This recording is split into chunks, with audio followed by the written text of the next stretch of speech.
Good day, my dear ones. I hope you all are doing well, and at least most of you happy. If not, you must get yourself happy. Get rid of those things that are ball and chains and those that make you bring you down. You know, opposites attract here for obvious reasons.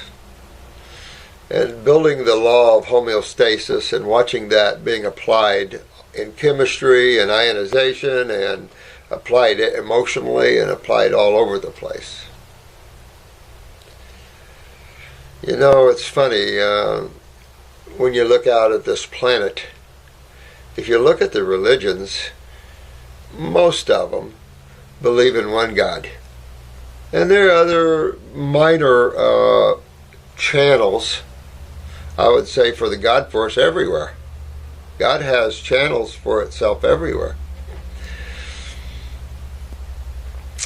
But we all believe and know in our experiences that there's only the one. Christianity speaks of it quite a bit. Buddha, a lot, Bhagavad Gita. And it's funny that we're willing to hurt each other and kill each other because our God, even though we all believe in only one, is better. So it shows you how ego-driven religions are. And the reason I'm bringing this up is that it's important that you work on yourself and that you become your own religion. You become your own experience. Because the priestcraft and the like, they don't understand either. Difficult for someone who doesn't understand. You can dedicate your life to something, but you can also dedicate a whole lifetime to doing things that are not true or accurate. So you are the living truth. That's the one thing that is important that was said by spiritual giants, one in particular. You are the living truth, and I want you guys to remember that, each and every one of you, and be happy with yourselves. You youngsters that are here, a lot of you are higher beings coming into this planet to learn and this level of consciousness, so you can impart to this world what you know to be true from a higher level. Because this planet is wallowing in its own ego and needs to come up. Corruption, rooting corruption out. I find it's interesting because truth is popping out all over, if you haven't noticed. Clinton just got another big dose of it. You know, truth is coming out all over the place. And I think that the more that you guys become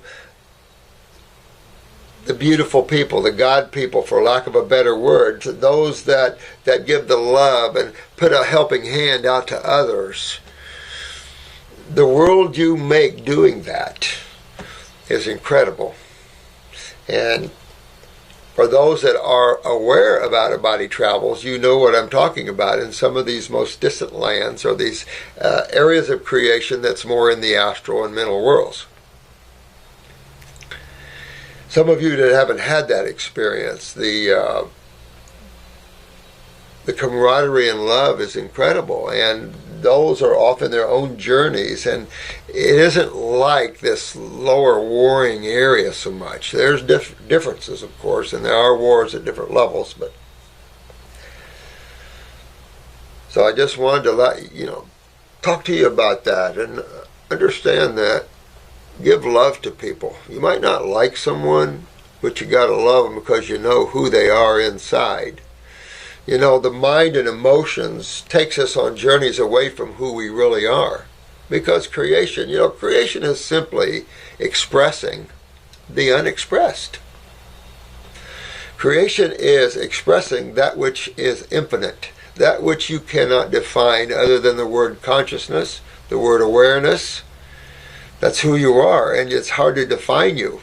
There's no physical words to give you an insight to what that is. These are all just experiences. Consciousness is something that you can't define it. You can only be it and experience it. And within that tremendous vortex of everything, all Christianity uses the word the allness, the all in the all, the Rosicrucians, so many of the orders. That's all you can say, especially the metaphysicians who have spent a lot of mental journeys in trying to find God. It's all you can say when you butt up against the infinite. But you must realize that each and every one of you come from that, and that you are infinite within yourselves. So with that, I want you to keep practicing being in the present moment where there is no time. Where there is no time, there is no duality. And where there's no duality, you're in the present moment, which is where consciousness is. It's where all awareness comes from. Like the observer of a movie. The observer, you, is consciousness. The movie is creation. And you can put anything in there you want. You can play anything you want. You can have fun with anything you want. And you can sure get hurt by anything you want. There's also the negative, tremendously so. As positive as you can dream, as negative as you can dream. This duality, the nature of the all, has all things in it, both positive and negative. Hard to understand that sometimes when a lot of the religions paint God as a deity that's all good. Hard to break away from that sometimes and understand that all life, including ourselves, emanates duality, but comes from the one. Hildy, I love it. I love the book. Hildy's new book is out. You probably have seen that, a lot of you. I'd like to see each and every one of your names on a book. You know, if they can do it, you can do it. And you can do it from truth. Just like Hildy's saying, know the truth and get healthy. And she's not saying it intellectually. This is the difference between you guys and your books and all the other books who take on theories and write about theories and more theories and ideas and opinions. You guys are applying the laws of nature. That's all we talk about, is the laws of science and physics, the laws of nature. Someone thinks that's not true. I don't know what to tell you, because that's what it is. Write your books, because this is from pure truth and experience. And when you can take yourself from Hellville into the angelic world of wellness, you deserve to write you a book and tell the world, because somebody will pick that up and it'll help them. And then you'll be responsible for uplifting another part of God into its more fullness. And the more you do that, the more you lift yourself up in the fullness. That's why you young ones, you don't play with bullies, you don't play with those kind of people. Who cares? You become the teacher. You never want to be the passive one. Remember, the view's always the same. You'll get kicked around like a leaf blowing in the wind. You want to claim your right as a knower. What you're learning here is the truth. And this planet is starving and malabsorbed for the truth. And you guys are the ones that are the knowers of that. And it's great to see what you're doing to this world. And it not is just to this world. You have to understand that each and every one of you have an astral body, a mental body, actually 3 mental bodies. Each one of you are uplifting all these different levels simultaneously. You're not just uplifting the physical world. Oh, no. This is just the final expression, the material expression of chemistry. Oh, no. You're changing so much more. All of life. It's pretty cool stuff. Dr. Morse, I'm eternally thankful I came across your YouTube channel. I love learning. I love learning too. You know what? I love learning. But I love learning truth. I don't love learning theories. Had it up to here with theories and the malabsorbed, if you will. Really want truth. You know, that's worth chewing on. Because you come out of truth.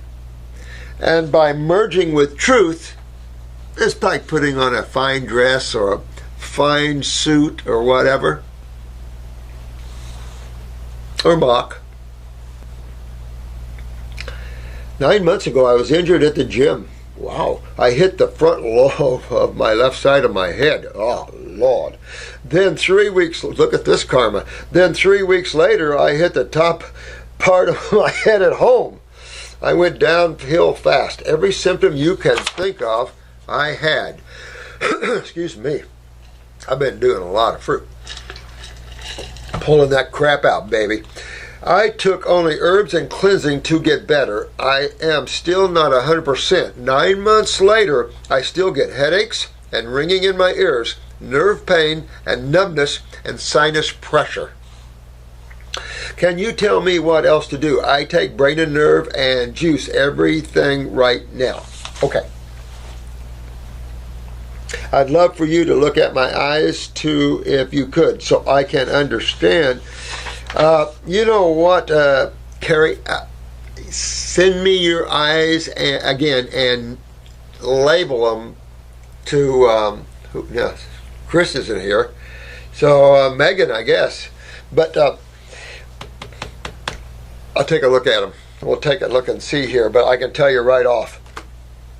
Whenever you have trauma, and let's take this case for an example, Keri, where you have trauma to an area that doesn't want to seem to heal. What do you think? Now, keep knowing that the body is a bunch of cells and two major fluids. Knowing that the brain and all this tissue and everything are cells. So when you damage something, you're talking about damaging structure. So you've killed and damaged a lot of cells, right? Now, whose job in your body is it to clean up the mess? Not the blood. That's one hint.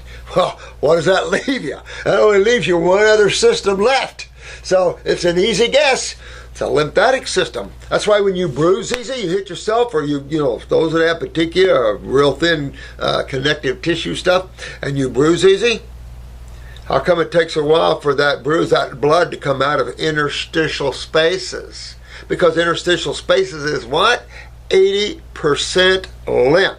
So when you have trauma somewhere, and it ain't getting better, you're not moving which side of chemistry, also, which side of chemistry out of that are you not moving out of there? Because trauma is on which side of chemistry? Excuse me. Acid side of chemistry, absolutely acid side of chemistry. So you created a lot more acidosis that your body didn't have the ability to get rid of, even though you popped up on some juices and herbs. This is what I'm saying, that sometimes when you're so involved, you got to go full bore. You got to really take, especially in a case like this where you're dealing in this hard drive, the central nervous system. You don't want to play around with that one, because mutating that doesn't give your experience in these lower worlds a lot of fun. That's for sure. So you definitely want to take care of the nervous systems. Okay, so that's the first thing I see right off, is you're not cleaning that area. You're not cleaning the acids, or maybe even the cells that are damaged. You're not cleaning that out of there. Because remember, cells that are damaged go where? To the lymph nodes. Yes, where they should go. Yes, because what's waiting for damaged cells, whether you call them a cancer cell or not, what's waiting for a damaged cell in your lymph nodes? Macrophages, immune cells, macrophages. They're immune cells that like to eat, they're carnivores, basically. They like to eat other cells. And so your lymph nodes have macrophages and bacteria. Bacteria is for the acid sewage and the waste, the chemistry, and the macrophages are cannibals. They're ready to eat cells that are damaged. So that phagocytosis, that's what that whole thing is. So, you know, it's just that that's not happening in you well. So you're blocked here. Well, where are you really blocked? Going right back to kidneys and adrenals again. Going right back there to kidneys and adrenals. If your adrenals are down, you could use some steroids to help you. Because if you don't move these acids out quick enough, what two possibilities could you experience developing in that area? Actually, three. What three? And it's on your test for those that are taking the DVDs.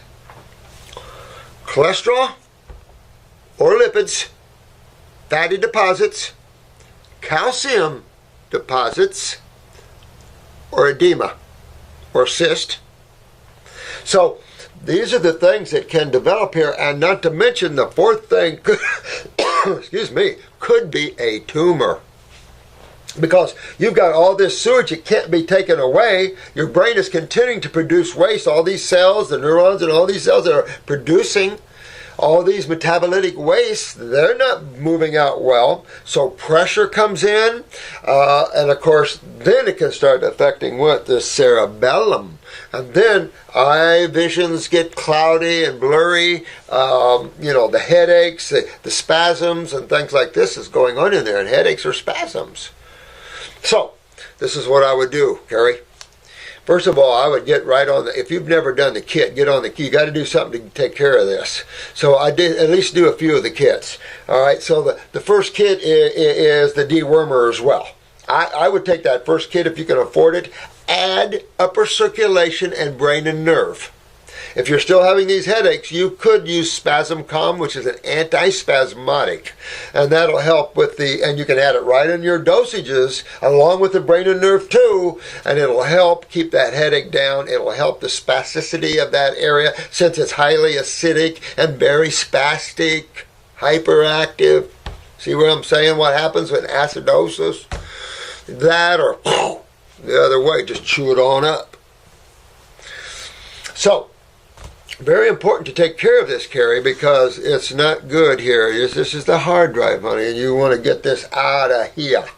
So move your lymph. I would do fruits, berries, and milk. I go after it like you're going after a tumor, after you're going after a deep detox. You want to drain your sinuses. I'd candle my ears about 3 or 4 candles per ear. I would run my neurolymphatic points down my back, hot and cold, over where you heard it here, hot and cold. Not real hot, not real hot, but I'll say warmer and cold.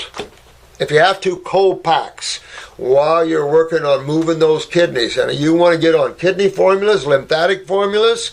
It's easy to understand when you realize that you create, you know, you had a car accident.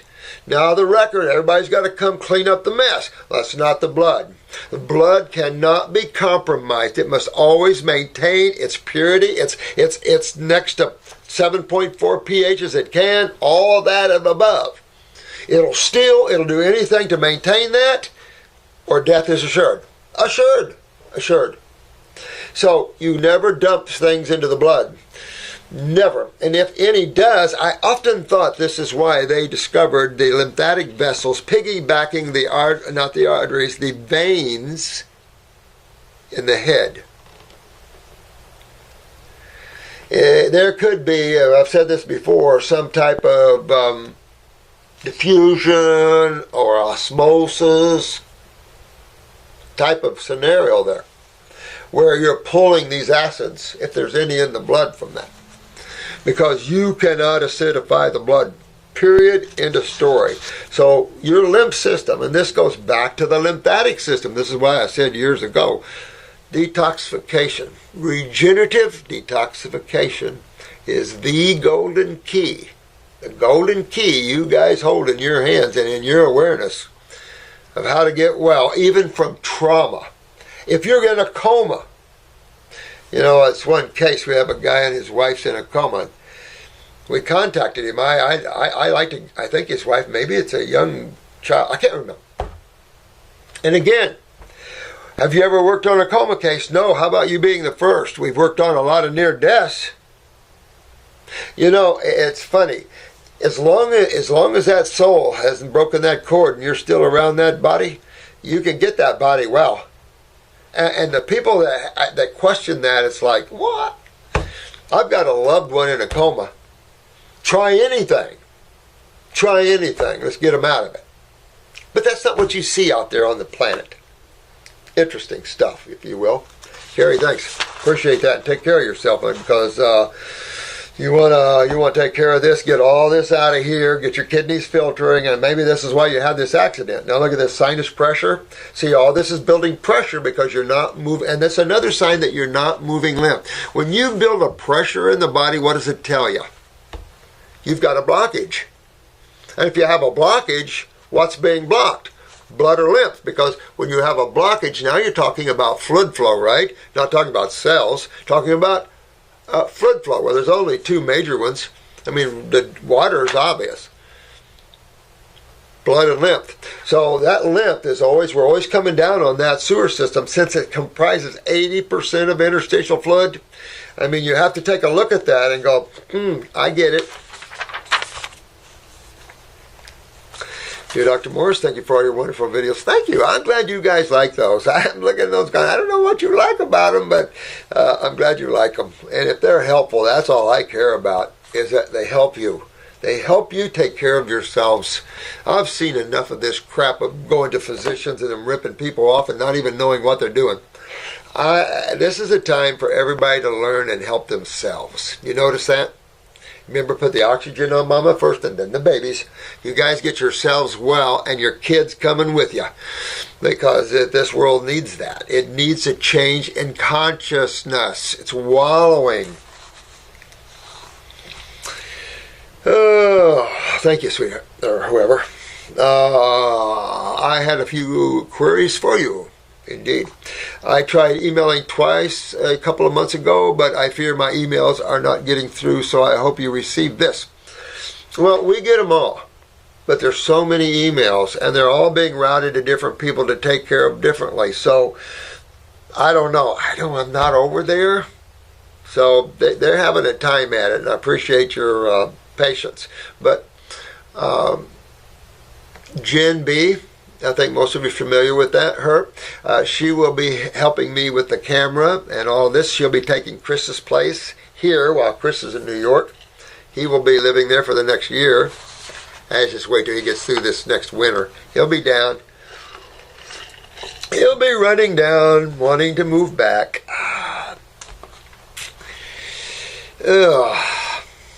I have scored through all your videos relating to scar tissue, but still had a few questions. I understand that scar tissue is formed through acidosis and weaknesses.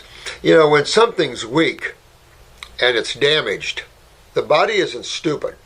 So the body's going, how can I fix this? And you see this in a fracture where the body wraps several more layers of cells or bone around that fracture until it seems to heal and be well. And in time, it then goes back and looks like a regular bone again.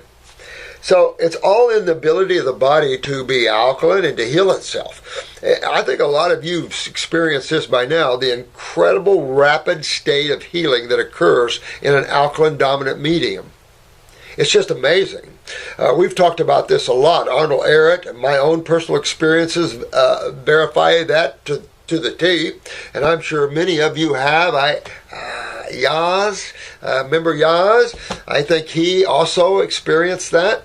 But you can get so up there that you cut yourself, there's no pain.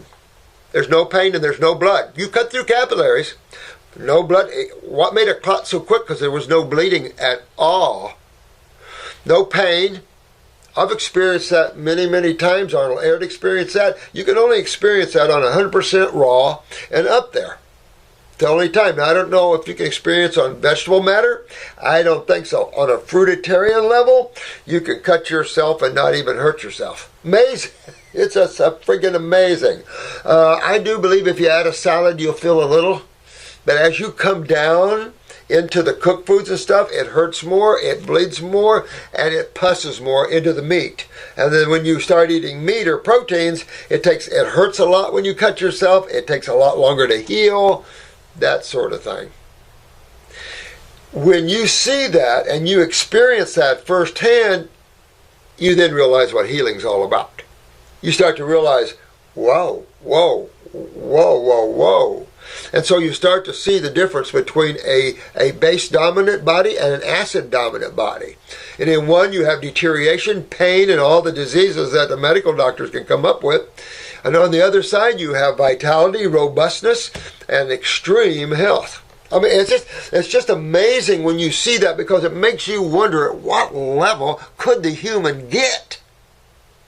What level? You know, we wallow so much in the low stuff of life. Imagine us, the humans, start thinking in higher levels of expressions, of love and health and vigor and vitality and beauty. What beauty could the human being exhibit in its highest, finest form of health and dynamics? Some of you are finding out. I love that. I understand that scar tissue is formed through acidosis. A few years ago, when I was about 22, I had a series of water fasts. I felt much better, and of course my weight went down. However, when I completed the fast, I noticed that even though my breasts were much smaller, the skin had not retracted along with them. Interesting. Can this skin ever be restored and retracted? I want to stop right there.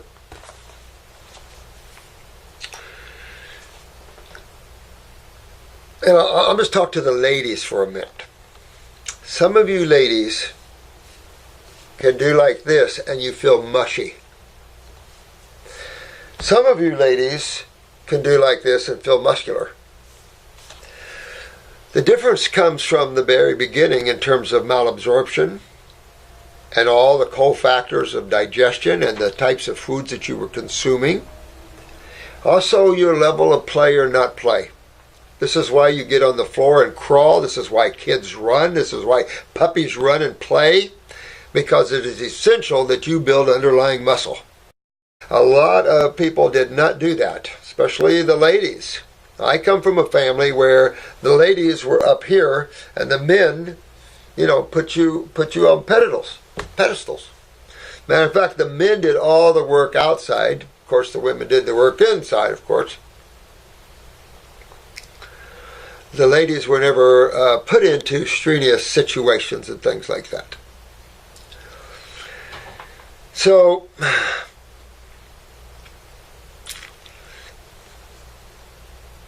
you have to get into your body and fix digestion, absorption, utilization, and elimination.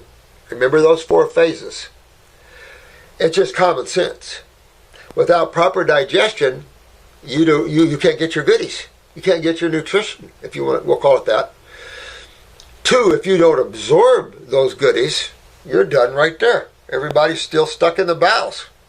I wanted to, by the way, in a minute, maybe I can find a book here. I want to show you about bowels and colons and stuff. Then your glands must be healthy,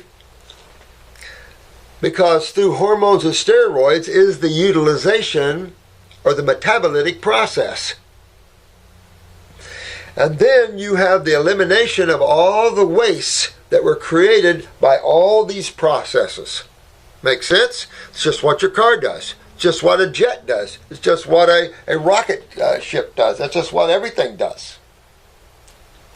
It takes energy, spins it, kicks out the residue. On all levels, whether it's electric or whether it's chemical. Doesn't matter. Like lightning and thunder, that sort of thing. The residues from that. And it's these residues that we're talking about, because these are predominantly acids. And the retention of acids creates acidosis. And that all equals pain, swelling, and the word we give that when the body is acidic, we give it the word inflammation. Another word is fibromyalgia. Another word is lupus. Another word is Lyme's. Another word is cancer. All different levels, but systemic in nature. Even though you might see a tumor in the right breast, it's systemic, and particularly on one side where a kidney might not be filtering over another one. So, this whole thing is about toning yourself. The other part of toning you want to think about, of course, and you guys know where I'm going with this one, and that is parathyroid gland. You want to pull your eyes, take a look at your GI tract, because if you're that bad where you have malabsorption, digestive problems, 9 times out of 10 your transverse bowel is down, you have pituitary problems, and therefore now the glands are down too. The glands are down too. So this is why you can't just fix one thing. Even when you're talking about trauma to an area, you can't just go up here and fix it. It's hooked to a whole system that's designed to fix and repair you. A whole system. When that system's down, you can't repair your trauma, your injuries, and your daily elimination of acid waste. And a lot of this, hang on 2 secs.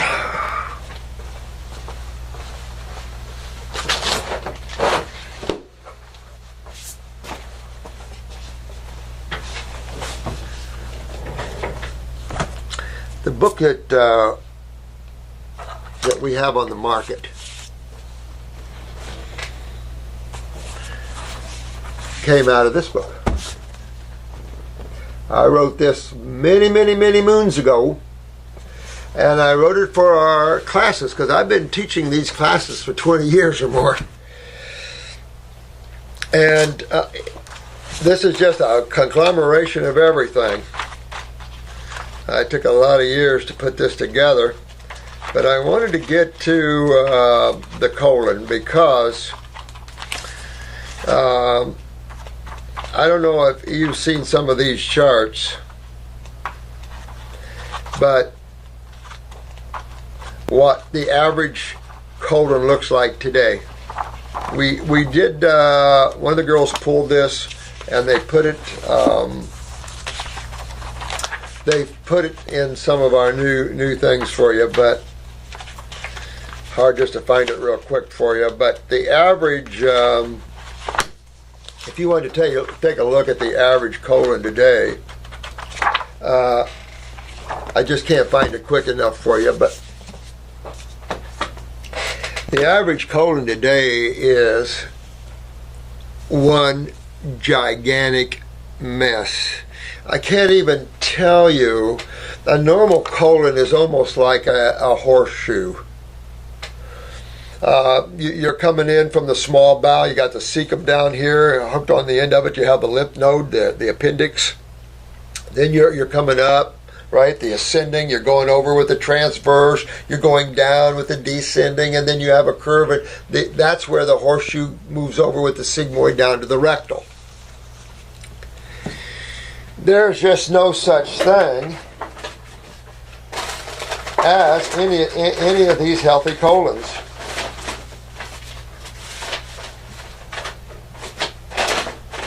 I even want to show you pictures of Dr. Jensen's work,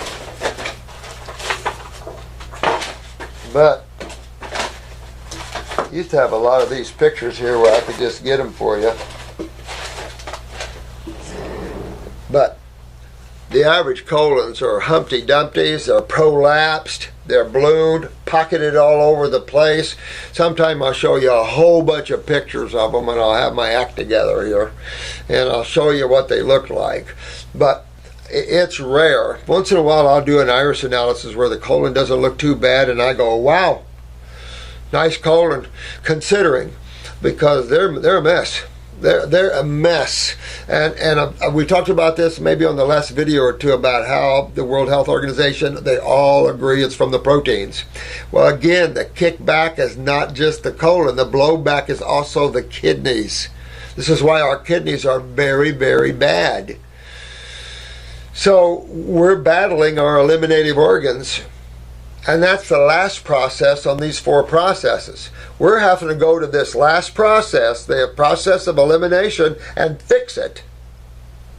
And change our ingestion so we can start opening all these doors of digestion, absorption, utilization. We have to get the glands cleaned up and turned on again.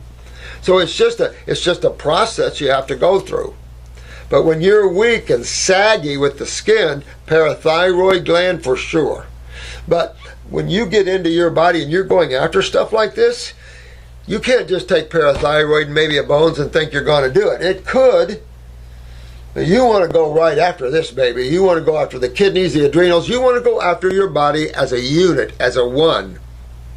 Not hit and miss. Hit and miss gets hit and miss. So you take the time, you do it properly, and you will love everything you experience. Because that's a good sign you don't want to be too flabby. And if you're one of those people that are real mushy, you want to look at your eyes, you want to start turning things around, you want to start walking more, just playing around more with the muscles in the body a little bit, but make sure you're filtering when you do this. And start building stronger.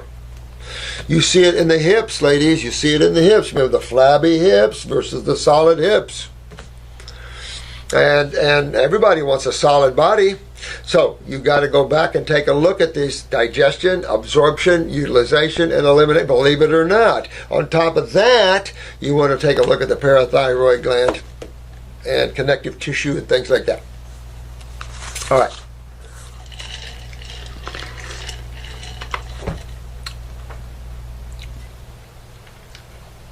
All right. I also have scar tissue stretch marks on my hips. Can this be cleansed out? And if so, how long might this take? Good question. Everybody's different in the length of time, and this is true with tumors and everything else. So I don't know how to answer that, to be honest with you. It's the only question in my world that I can't answer. And people say, how long is it going to take me? I can tell you how long it takes some people. Some people take anywhere from, 6 months to a year easy. But this is true with tumors and everything else. Some people can get rid of tumors and some of their lymph issues within a month or two. I had a case of a lymphoma in France, a young girl, forget how old she was, gone in 45 days. 45 days. Quickest I ever turned a lymphoma case around. Stomach cancer I've turned around in 56 days. I mean, in their diagnosis of that.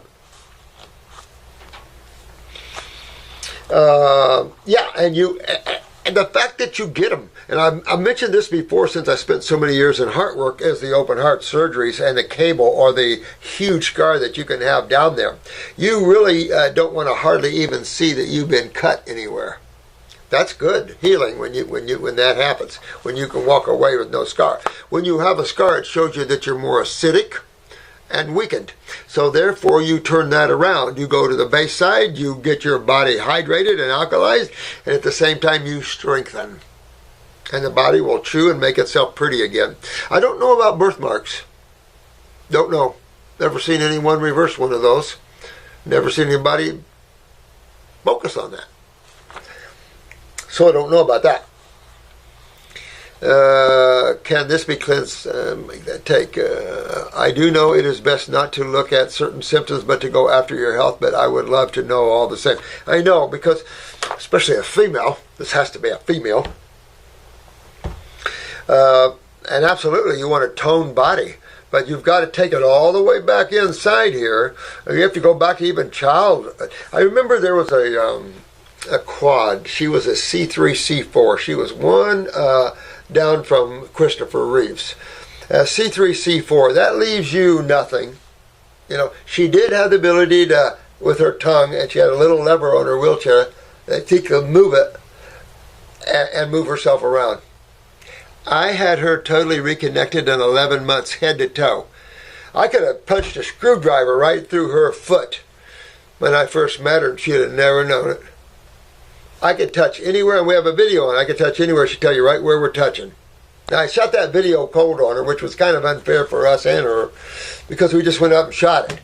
But when we worked on her a little while and got it up, she could go like that. She could lift her leg 10 times, either one. And this is from Belle Grove, Queens. Spasticity out the butt, down, 12 years, head-on car crash, complete spinal cord separation. So when you see that you can turn a case like that, you know what you can do. And when we've seen the skeletal system rearrange itself, readjust its own self.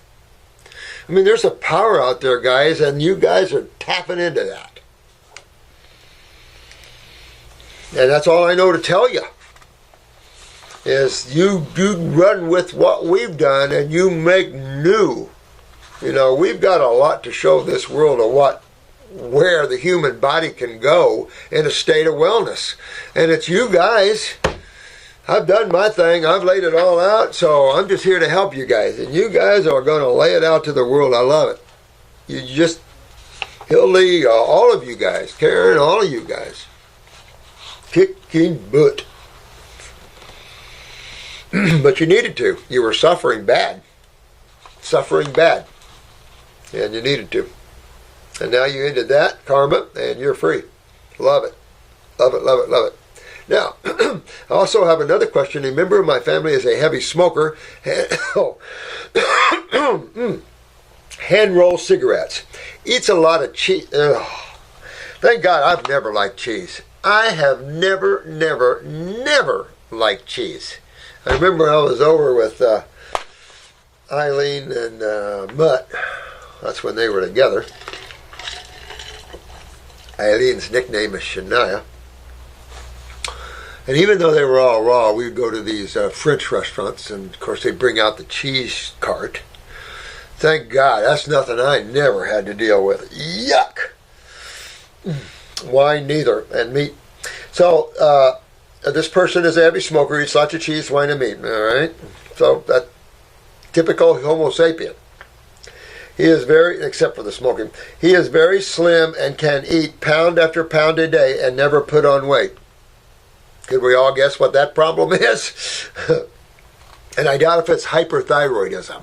I'll put it that way. From what I understand, that may be malnutrition or hyperthyroidism. Also, he also cannot achieve an erection. Well, we won't call it hyperthyroidism then. Can I ask what specific health risks he might face if he does not alter his diet, lifestyle? I must note that he is 59 years old. Well, you know, when we say 59, 20 years ago, we thought young. 59 right now on the typical diet, has never had any health intervention or anything. They're pretty sick. We got a ton of 50-year-old cancer people all around the world dying all over the place. 40-year-olds. 50 is the new 80. That's all I got to say. And so this is a serious issue. You know, going back to these sort of things, all of this, of course, has created extreme acidosis. When you smoke, and it can be marijuana, it can be tobacco, it can be an herb mullein, it can be anything. Combustion creates acids. And smoke is just acidic, pure acidic. You deal with that and you're okay. But you pull that right into the lungs, bypassing the liver right into the bloodstream. So the one thing you notice with smokers is they start to look a little gaunt, meaning that the body's sucking itself of calcium big time. Your body robs itself of calcium as a smoker. You can see it in the connective tissue, the wrinkles, all of those things that you can see. Add that to all the other food you're doing is acidic, then you're just waiting to die. Because whether you feel it or not, one day you will wake up with serious problems. You know, this idea that you can get away with these things, the only people that can get away, and they never get away with them, but they do so much more than people like me, and that is strong constitution people. These guys seem to take a licking and keep on ticking. It's amazing what you can do with the health of a strong constitution person that ate crap all their lives. It's just amazing. The weaker you are cellularly, it does make a difference. It really does. So this person's on the path of killing himself. And that's typical humans. You know, they eat themselves to death. The cheese is filling his body full of mucus, tumors, and the like. Wine, big deal with that. The meat, of course, very acidic, putrefactive, stinky, very acidic. Very one-sided in its chemistry, very calcium leachative. So this guy is pulling calcium out of his body by the tons. So, you know, these are lymphoma cases. These are all kinds of things that's ready to happen. It depends on his genetics. You know, who knows? But it's enough to say that if he's very thin and he's putting it down, probably malabsorption, which is lymphatic in origin, which is That's your cancer side. Oh, medical doctor side anyway. And just one more question, if I may. Is it possible to get your kidneys filtering without taking herbal tinctures? Will it make the detoxing process much slower? It will make the detoxification process much, much, much slower. Much slower without the herbs. That's why I did them. You know, I mean, I didn't do them just to make money. I did them because I needed tools. Tools. It's all about the tools, you guys. We all know that. The right tools, you can do the right thing. So I'm a tool man, Tim. My place is full of tools. I love tools. But I don't know about the kidneys and filtering just on fruit. I did. I don't know if I wasn't filtering before or not, because nobody on this planet has been talking about filtration of kidneys. I didn't discover that till I was all on fruit only, and I didn't do herbs back then. So I got myself filtering just by the fruit only. If you're a strong constitution person and you get pretty good kidneys and adrenals, and you know your bowels are in pretty good shape and gets out a little limp, you got your eyes looking there, you could just do it all by food. But really, you want to spend a little time and dig in with some herbs and get some things done. They just seem to get things done, especially if you're into the genetic weaknesses and stuff like that, you know. But you don't have to be on them long. Work them and get yourself up, get them filtering, come off of them, however you want to do it. You know, it's creation. It's expressing the unexpressed. So, I guess who's controlling that? You. You have more control in your world than you realize. You just assume the position of not being in control. And each and every one of you are in total control of your beingness and your worlds. You might take hitchhikers on and take on other people that you bring into your worlds that might augment you and leech on you and bring you down and things, but you're still, and make you feel like you're in no control. But each and every one of you are in total control. Even those wives that are submitted to these husbands that are aggressive in beating them, you just have to stand up once and walk out. And I've seen this over and over in mental health clinics, and I know of clinics hidden away where spousal abuse, where men beat the crap out of their women, and we've taken them to these safe houses. Week or two, boom, they're back with the old man who beat the crap out of them again. I mean, it's just sad. Sad. Sad. Sad. Sad. These are staunch meat eaters. Violence and anger against the female. What? Can never figure that out with a man. How a man can get violent with a female. That sends me out in another way. It's like, how can you do that? If you don't like their ability to out-connive you, then walk away. All right, I am sorry for all the questions, but would love to hear from you. That's not bad. Not bad. Respect that. Thank you so much, honey. And sorry it was late getting to you there, but I can't promise on these. They're just, I'm doing my best, and I'm the only one doing them. If you want me to get Marcy or one of them to help answer these, I'll be happy to. But they're all so busy.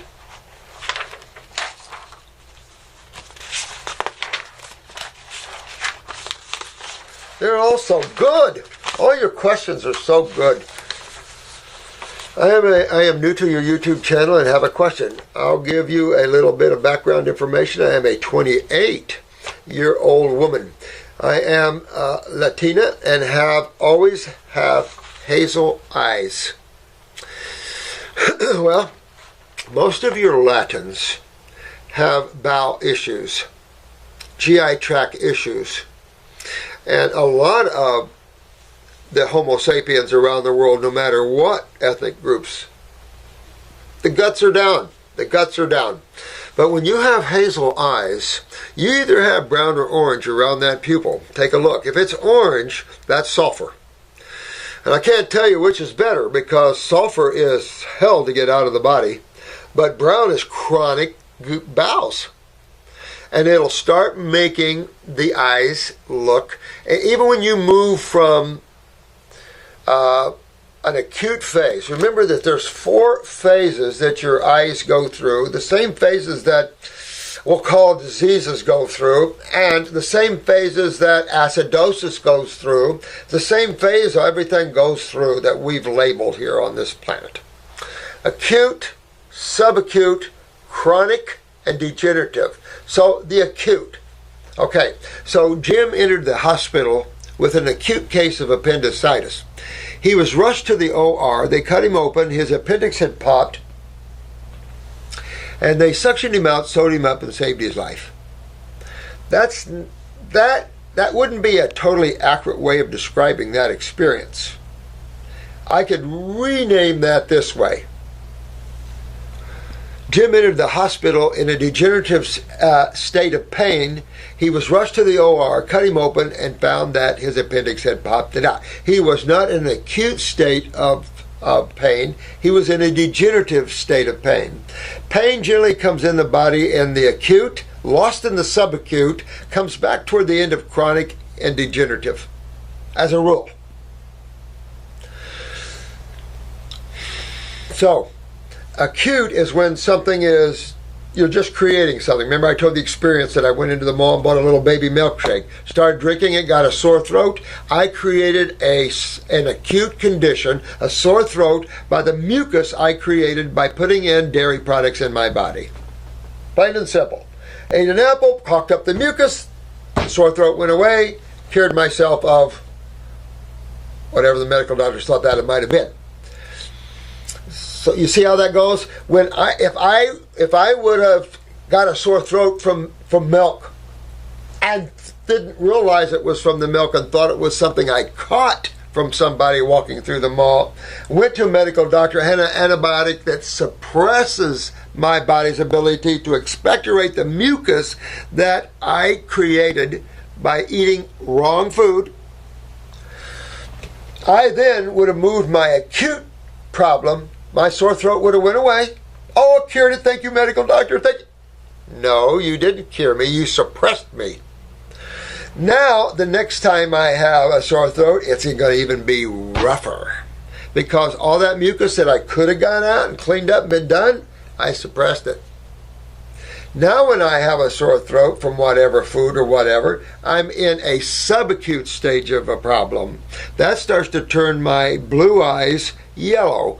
Acute turns a blue eye white. Subacute yellow, and chronic brown. When you start mixing brown and yellow, you get green. The diagnosis of a hazel eye.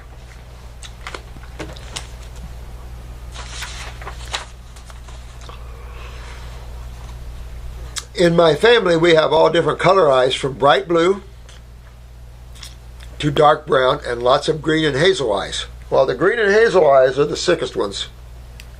The real dark brown eye could be, because in a brown eye, those acute stages, subacute, chronic, and degenerative, are shades of brown. And when you look at a brown eye, look at the different shades of brown. As a rule, brown eyes are supposed to be light brown, and you will see that specifically through a nerve ring, or you'll see that through an area that's a little more clear, lymphatically speaking. But as a rule, brown eyes are shades of brown. With a blue eye, actually, you see the color changes. White comes in the acute, subacute, it starts to get yellowing, and then your brown then gets to the chronic stuff. Black in both eyes is degenerative. So if you see a black spot in your eye, not good. Not good. When I was born, I had light gray, bluish eyes that turned hazel pretty quick. And that's what I'm saying. The day you're born, the minute you're born, that's the color eyes you're supposed to have. That's your color eyes. But it doesn't take but a few hours or days. Talked to a lot of ped nurses, seen it myself, the eyes start turning because, and get this, because your genetic weaknesses and your lymph system starts registering into the brain. It's like all this didn't register in the brain yet. The conditions of your cells didn't register into the central nervous system yet until you were birthed. What's that? So, I mean, there's so much we don't know. So much stuff, and why? That you can only pull back to consciousness, because mind is full of theories. The mind doesn't know it all. Consciousness created it all. And that's the only place. So we just keep working on it. Keep working on being in the now. Keep working on stop thinking. Every time you catch yourself thinking, pull yourself back and just be. Observe without thought. Observation without thought. I was not breastfed at all. My older sister had to have deep brown eye with no blue in them. Well, she's from another gene. I have hazel, almost green, that sometimes look grayish or blue, and that's because they are blue, sweetheart. Those are blue eyes, and you want to get your baby blues back, and that means you've got some chronic lymph to dig through and some subacute stages to dig through. So on with the detoxification, and you'll start seeing, and it'll be a good barometer for you, because you want to see your eyes getting bluer, and you want your friends to go, "You've got blue eyes." Now you know you're getting in there, you're moving that lymph, and you're getting some things done, but you're going to want to work on that GI tract, because that's where you're the most chronic. This is true with a lot of the different ethnic groups. The gut, big time trouble in a lot of. And my younger brother also has olive green eyes. He's a blue-eyed too. Sorry to say, but he's a blue-eyed too in a subacute stage of issues with some chronic stuff probably. Currently I am suffering, there you go, fibromyalgia. All right, so that explains it. So basically when you have fibromyalgia, you have systemic, meaning head to toe, acidosis. That's why you feel it, head to toe. Now, you could say the same thing with Lyme's, lupus, your arthritises, because when you really understand that the body is just simply made of cells and two fluids, and that the two fluids service your cells, your blood is your kitchen, and your 80% interstitial fluid lymph is your sewer system. And that baby is what cleans you. You can't expect the blood to clean you, to carry the waste away, to bring the nutrition. That's it. Oh, you can see where that stupidity is right off. That life can mix all this chemistry together. You ever try that?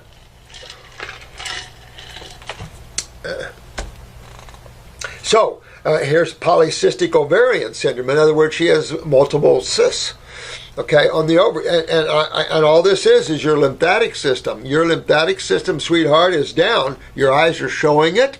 It's showing you in a subacute and chronic stages of downness in your lymphatic system. Your body's showing you that because you can feel the acids all over, because you can feel the fibromyalgia. The polycystic syndrome is that you're forming cysts, which is no more than the lymph system, and of course getting a little help every time you menstruate. So every time you kick acidosis up a little bit, you get a cyst. Gluten sensitivity, it just shows you have mucoid plaque and all that crap on the bowels. And a blood disorder, well, clean that blood disorder is easy. Clean your liver, clean your spleen, get your kidneys filtering. I have been noticing that my eyes are getting more brown and darker, and I can see less of light colors like the green and the blue. Ellie, You want to reverse that one. Yeah, you can see what you're seeing right in front of yourself, sweetheart, is your toxicity getting worse and worse and worse. Your acidosis getting worse and worse. And after a while, correlate that with your symptoms getting deeper and getting more involved. Cut that off right now. You want to see blue in those eyes, not brown. So you want to pull that lymph and get those kidneys filtering, honey. I mean, I'm serious about this. You want to get on this, because nothing ever good comes moving your eyes into the chronic and degenerative levels. Not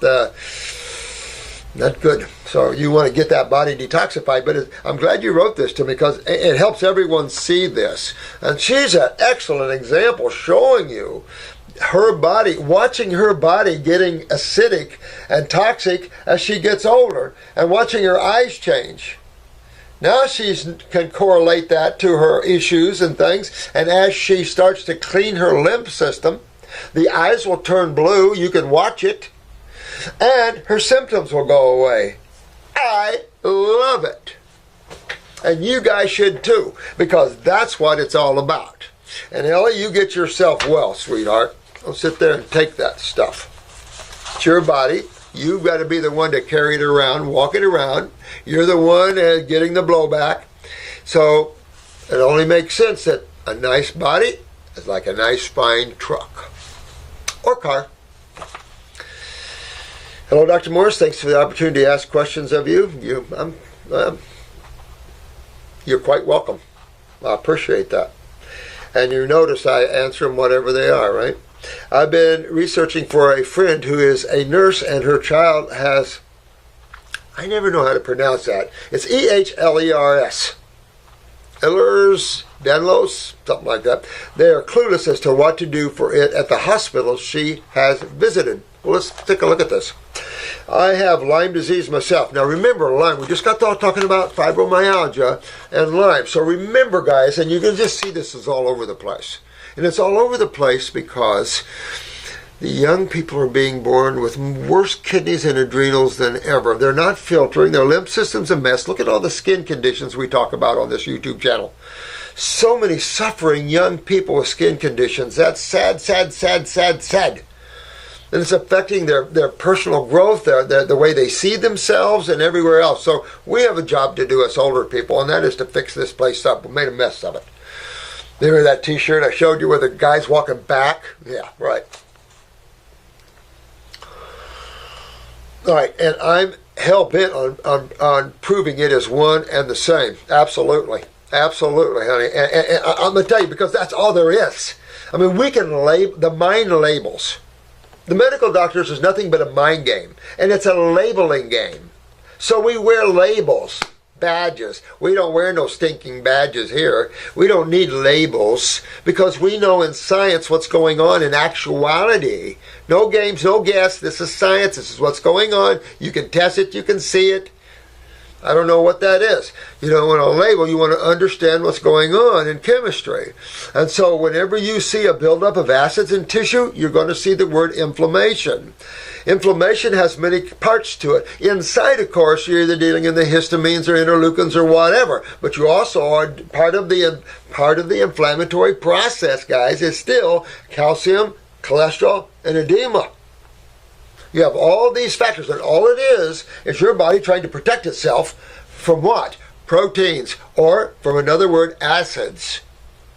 I'm telling you, you get more into this, you'll see this, you'll see this, you'll see all these cancer cells with all these proteins around it.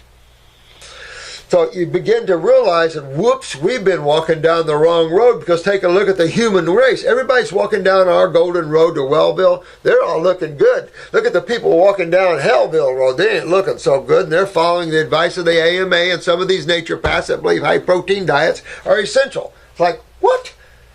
So these are just half-thinkers. They're not. They're lost in the mind game here, the intellectualism, the academics. The academics is good as long as you base it from truth and not theories. So one theory on top of another theory on top of another theory. I like this lady. This is Kathy. I like how she's thinking.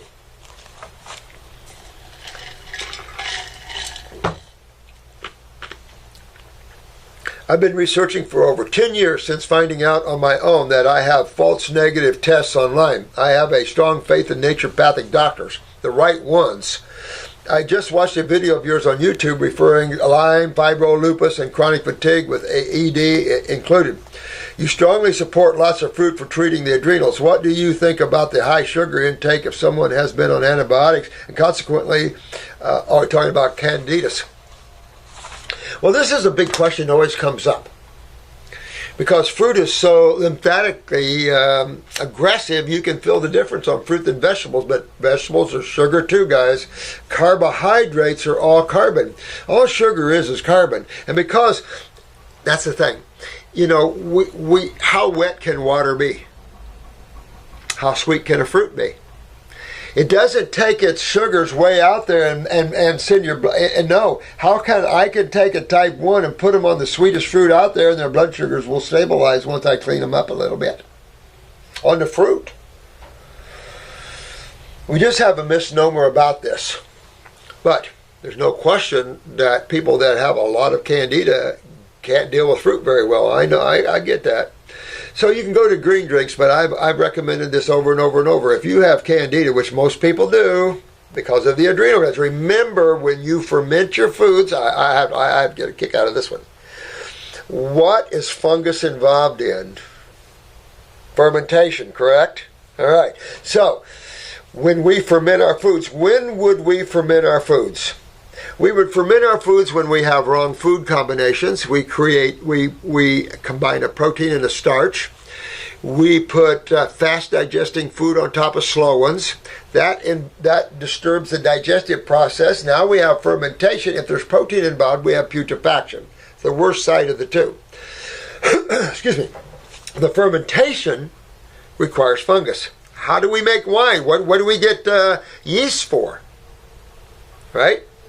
So we use this. Well, why does a lot of the health people insist on eating fermented foods? They're fungal foods. Why would you insist on eating fermented foods thinking they're better than the whole live, healthy part of that food? Why would we want to eat a food on its way toward death? Because it'll make us healthier? There's no basis in that thought. There's no basis at all in that thought. So, I don't get that. I don't get that. As you know, the odors are getting like a vinegar, not a welcome home, I'll put it this way. Ripe peach, vinegar. Ripe peach, vinegar.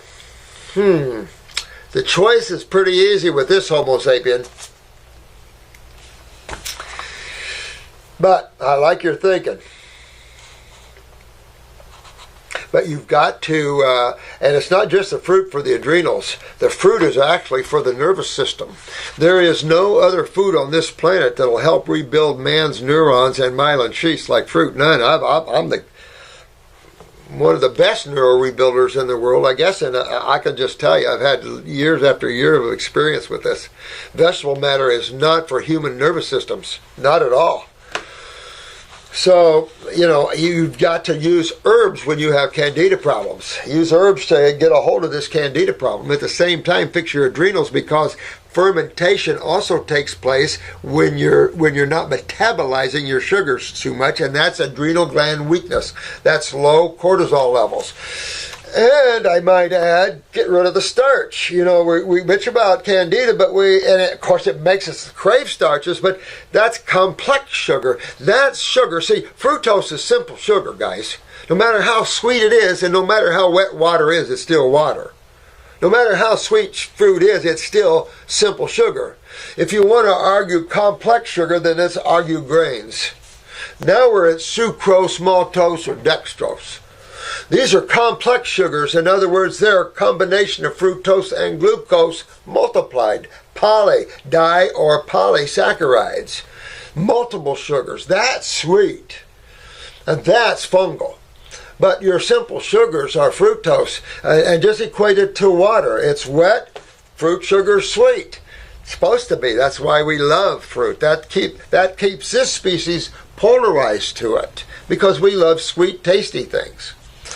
You don't like sitting there chewing on something that's not so sweet. I personally don't like chewing on a piece of kale. I'll chew on a banana before I try to break down a piece of kale. And I got better nutrition in the banana. For me, I only have one stomach and a small GI tract for the kale. Give it to my horse, and now I got a beast that can handle it. Do you think high levels of mercury in a person through fillings and even passed from mother to fetus has anything to do with the cause and or retention of these quote-unquote diseases? Well, mercury's a neurotoxin. So, interesting thought, though, about mama to fetus. Actually, I never thought of that. How about that one? That's a good thought, sweetheart. Scary one, too. Because these are neurotoxins. And certain chemistry loves certain parts of the body. I don't know it all, but I know copper loves the kidneys. We know mercury and aluminum love the brain. Different metals seem to form in different parts of the body, right? Not good. Neurotoxins, and of course metals and things like this, they're acids. These are, and of course they inspire inflammation. And of course, that inspires what? So you have that whole order of breaking things down again. So detoxing these things out is important. I'll say this, not so much I think in terms of lymphatic issues and suppression. I think copper could have a role in suppressing kidney function, which then would have the blowback on everything. I don't know what would suppress adrenal function mineral-wise, because that's where you get mineral utilization, is through the most of the at least 24 or 25 mineral corticosteroids, I think it is. I mean, there's so much of this is cool and fun to learn, but there's a doorway where then we don't want to open too much into the theory land ourselves, because then we'll be losing truth. And I don't want to lose truth, because we need that foundation. This planet needs a strong foundation of truth to build on. We're a touch and go planet. We're a planet of a bunch of leaves blowing in the wind with no stability.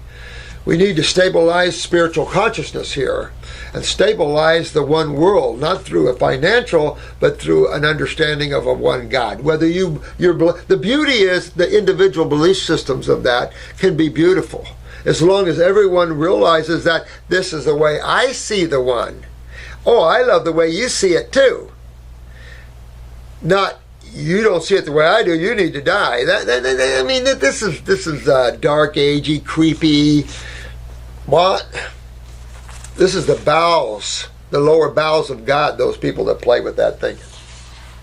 Thanks, Kathy. Love how you're thinking. But you're right. It is all the one. You know, there's only two sides of chemistry. All your body is a bunch of cells and two fluids. The cells are genetically in their consciousness, of course, through all the family movements. But then the fluids come out of mom and your lifestyle. That's the chemistry of it all. And put those two together, and that's what you see. Dear Dr. Morse, I am a female 39. 1 month ago, I have experienced sudden hearing loss. What? Oh, man. Doctors don't know what exactly was the cause of that. They said the problem is in the inner ear. My hearing is slowly coming back, but there is a sensitivity to sounds. I have started raw food diet, but losing a lot of weight. Would you please make a video addressing this issue? This is Lucie. Hey, Lucie. When you suddenly notice like part of the hearing going, you either had a collapse or congestion, a blockage. Make sense? Okay, now, the blockage in the inner ear would be lymphatic. No question. Mucus. No question. So in your lifestyle or whatever, you could have been doing a lot of mucus forming foods. That's everything but fruits, berries, melons, and vegetables. So mucus forming, after a while you can form so much mucus that you start to hear yourself, you know, that sort of thing. But sometimes you can develop and then your hearing starts to go down, or just boom. The other thing is a collapse. A collapse of the inner ear, a collapsing of tissue. What would collapse? The thought of it, of course, would be strokes and heart attacks and all kinds of things, because there is vascular spasms and vascular collapses. Now, what would be inspirational in that? The loss of calcium in the connective tissue of that vein or artery. Absolutely. And what would cause that? Too many proteins dumped into the blood, creating acidosis of the blood. You know, you can't do that. Not and stay alive, and not without the body sucking calcium out of itself. So again, very important to think about those things. So for me, I'm going to do several things. I'm going to start, as much as it's gentle, I'm going to be candling my ears. I'm going to do 3 or 4 candles per ear. You can take your time. It's real gentle. I'm going to use hot and cold compresses to the back. I'm going to use those neurolymphatic points working down my back. That's moving the lymph. I'm going to get my kidneys and adrenals and my GI tract specifically opened up. I'm going to clean up my bowels. This connects up here. And I'm going to get my kidneys filtering. You do all those, you get your hearing back. But it's coming back, but you want to fix why you lost it, because you could lose it permanently the next time. You never know. You could have a collapse. The blockage could be building up. The lymph could be building up. You could be forming a tumor. So those are things you don't want to think about. But you have to, because this is how your body's designed. A bunch of cells and two fluids, and all the cells are made up in organs or glands. The glands control the organs, and you have pipes taking the blood or lymph to or from the tissues. That's it. Then you get some muscles and bones from that create structure. Piece of cake. So I hope this helps you, honey, but I would be after my parathyroid, because I'm always going to go to the video that I made for the protocol video. Look at the protocol video, because that protocol video tells you what I would do when I see something like this. I'm going to always recommend the detox, because you've got to get up here. You've got to go through that channel. Detox is the only way to start moving out obstructions. Okay, so that's the detox. But specifically, you can, in this case, add the ear candling, add the cold compresses or the cold showers, hot and cold to the head, the neurolymphatics, down the sternum and down the back. You can do all that. And that'll help open, make strong, healthy, open. And you'll be fine. But I would do that because we're talking about the ears, the eyes, and then, of course, the olfactories are around. You can lose your sense of smell, too. Well, ears, nose, and throat, guys, for years, I remember back in the 80s, talking about how a lot of women lost their sense of smell and taste and were serving their families spoiled foods a lot because they lost their sense of smell and taste. So it came out of the ears, nose, and throat, guys. Not that they knew why. And remember I told you when I started detoxing, got deep into my head, I started smelling again for the first time, and I realized that I'd been smelling by memory. Oh yeah, there's memory smelling, memory pain, memory smelling. Hi Robert, I wish I had a way to get through to you, only you, but I realize as part of this aha moment that it's meant to be shared on YouTube and the rest of the world rather than just you, which speaks to the aha moment. What's going on here? Who is this? Alex.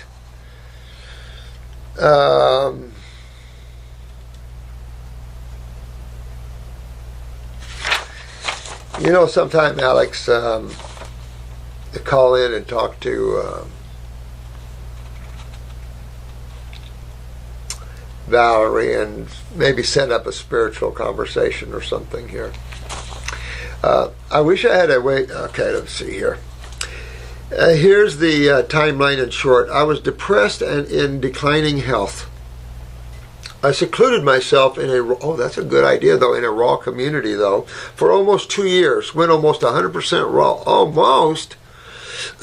Man, you guys got to hit 100% raw. You just got to hit that 100% raw. That's where things, that's the magic line at 100% raw. That's when magic starts taking place. Even one meal cooked changes things. I'm not saying live that way, but I'm saying for a while in your life, experience 100% raw. You'll never forget it. Had my transitional phase, struggled detox a lot, and came back to the big city of Chicago, up from where I'm from, close to where I'm from, the Windy City. During that time, I had a lot of time to myself, although I wasn't completely alone. What I noticed was through the diet and detoxification alone, I became brilliant. I became brilliant. The joke of it is, I always was, but I never knew. And so is everyone else in this world. Now you know. I wasn't fasting per se, but I did get a heavy introduction into the world of holistic health. Colonics, herbs, supplements, medical mushrooms, colon therapy, body work, juicing, different diet systems, fasting, and all types of cleanses. Yeah, you know, that's the whole thing. You have to play with it, watch and see all the different things and how they work and which one does what. That was kind of fun for me. I did all that too, you know. I'm just trying to get some people that are suffering the shortcut. Sometimes it's better not to mess around when you're near death. I used to have all these aha moments, I know, as if I just found a gold mine of wisdom.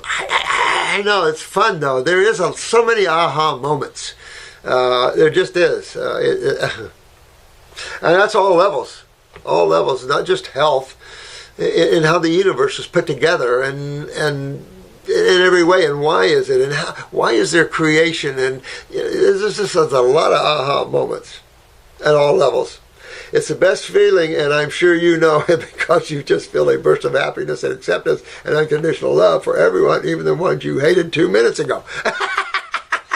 Yeah, well, I don't hold anybody, to anything, even those that are saying bad things, because I know they're lost, and they're hurting at one level, and they don't understand at another level. So I never take things too personally.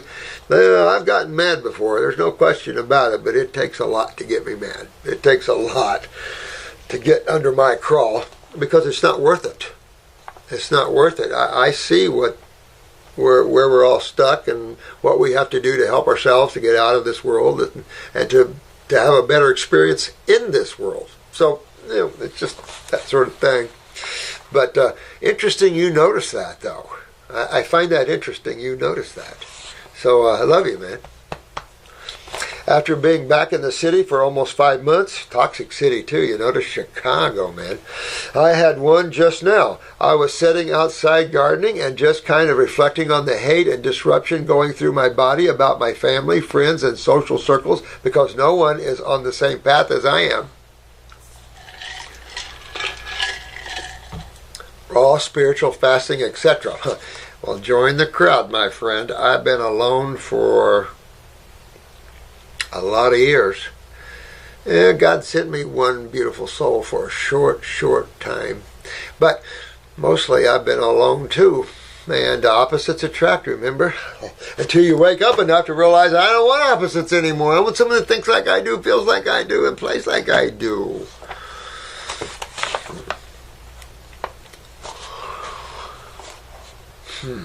Long story short, it irritates me quite a bit that everything needs to be rebuilt into how I interact with others, and it really makes me feel angry that others want now, after never wanting it for years, help with their health.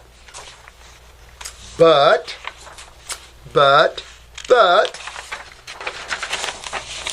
here's the kicker.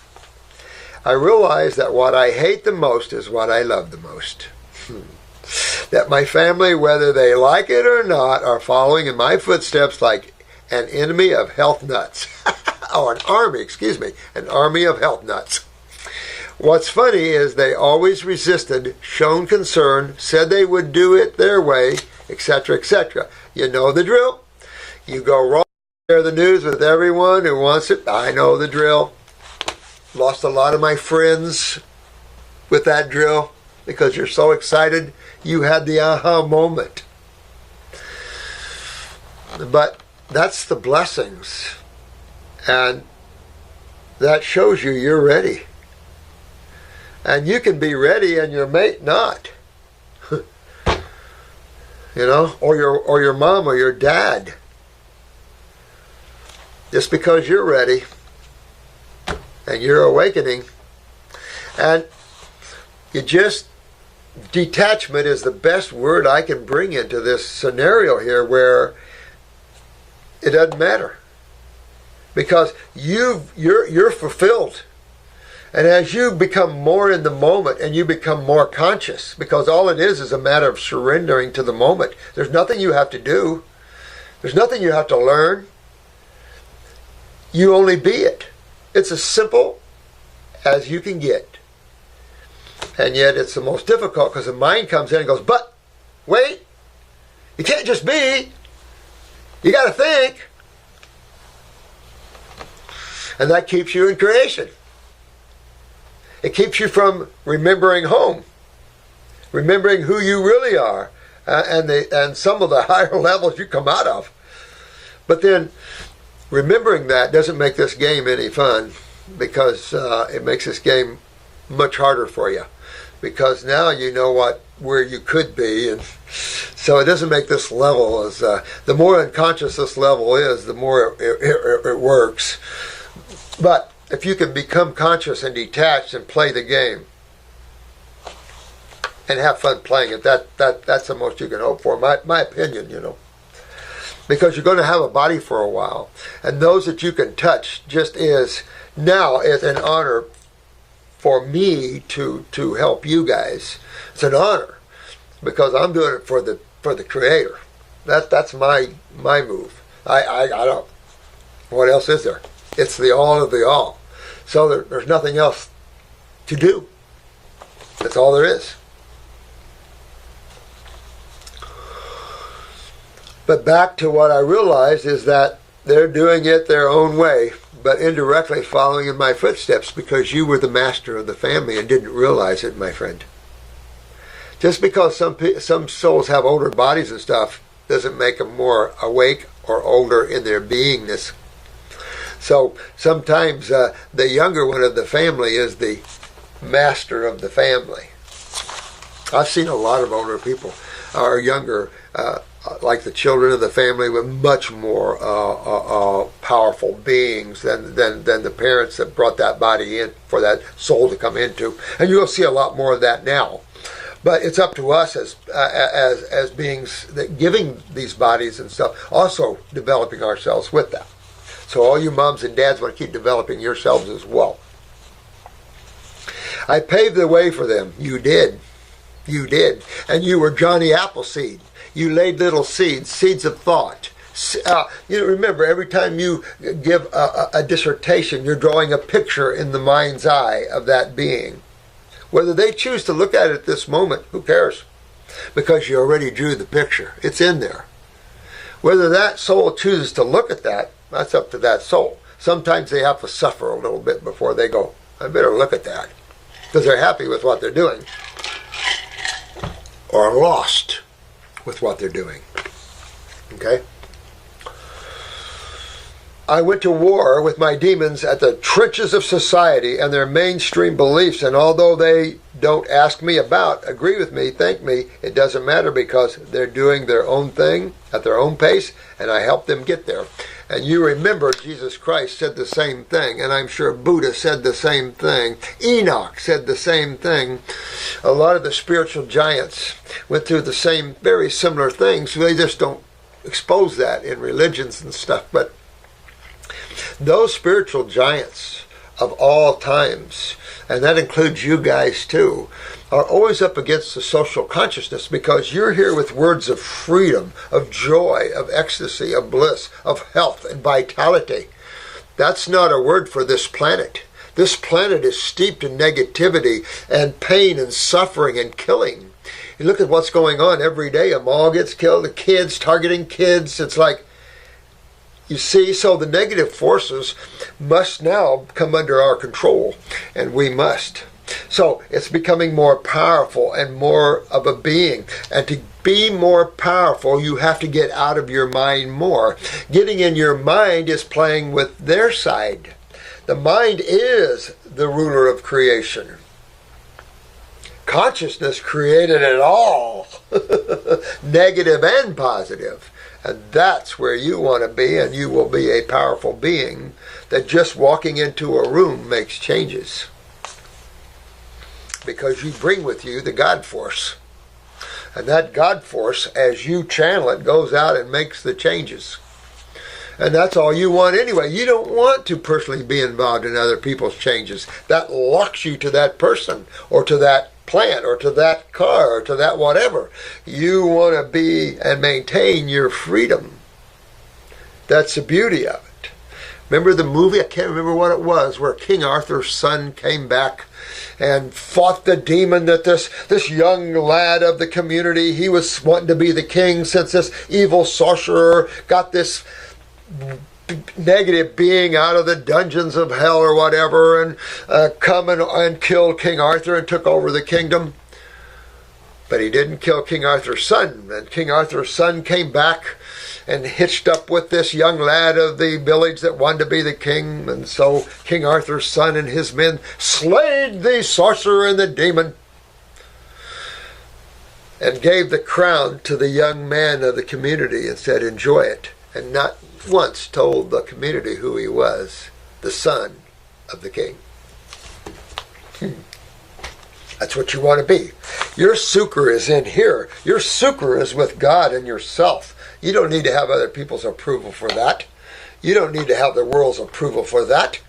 You have your own approval. You have your own connection to the all, a personal one, because you realize you're part of that essence of the all as everyone else is. And if you see that in everything, then you don't look at the negative side. You know they're playing with those things, but they get bit with it too. You don't get bit if you don't get played with it. So that may be confusing. Not confusing at all, my friend. I think you spelled it out just probably what a lot of us go through in our journey of awakening. Absolutely. But the big picture lesson for me was that I'm impacting change. Remember? And even if I want to hold it all to myself, keep it a secret, it's okay, because they love me and I love them at the end of the day. That's right. And you got to go past shortcomings of attitudes and things like this.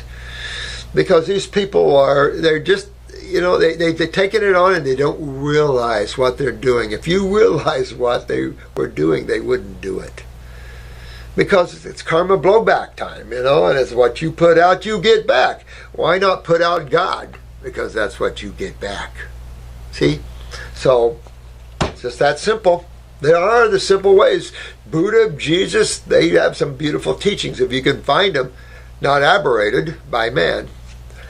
I guess the reason I do this is because I don't feel accepted or find others to be open to my lifestyle and diet, and that kept me solitude, much like the geniuses of the world. So, I love you too. Thanks for being the man. P.S. This also gives me the ability to resolve every conflict with everyone ever, because I was just going through my process. Alex! Alex? That's the secret of elimination of karma and the movement back to the Godhead. Is you don't care anymore about any of it. Your sucre is God. Your sucre is becoming the all again, becoming the true self again. Who cares what individuals, isolates do out there? That's the movie. There's supposed to be war over there and this over there, the loving of women or men on this side and the killing of them on this side. I mean, that's duality, that's creation. But your sucre, your stability, your allness, your foreverness,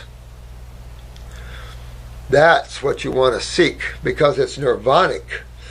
It's so free and so all that just to touch it is nirvanic.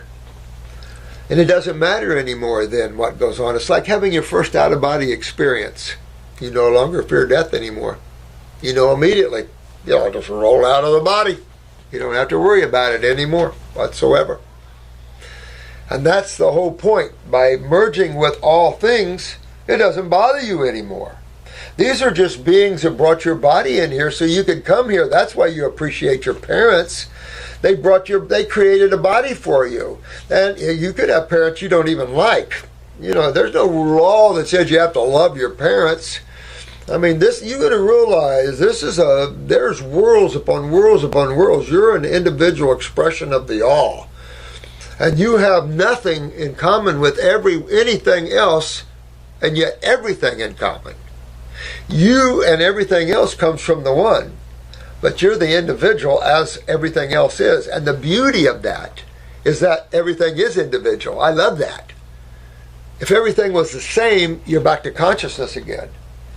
And then you realize why there's creation, why there's activity, why there's separateness. Good romantic night, and you realize why there's individuality and, separateness. I like that. That was good, man. That was really well read. I like that. That was really good. Thanks, Alex. And just let it all go, Alex. Doesn't matter anymore. You're getting there. You're really getting there, and you just let it go. And you see what you did. You see the influence you had when you didn't think you had any. See? Sometimes the less you say is more. Remember, sometimes less is more.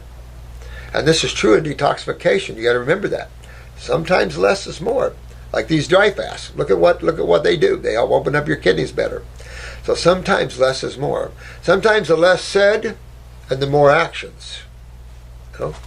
Be a godly man, Alex. I see that you are. Amanda. Hi, Amanda. Hey, Dr. Morse, I was wondering, do I have to be raw vegan for life to be healthy? Nope.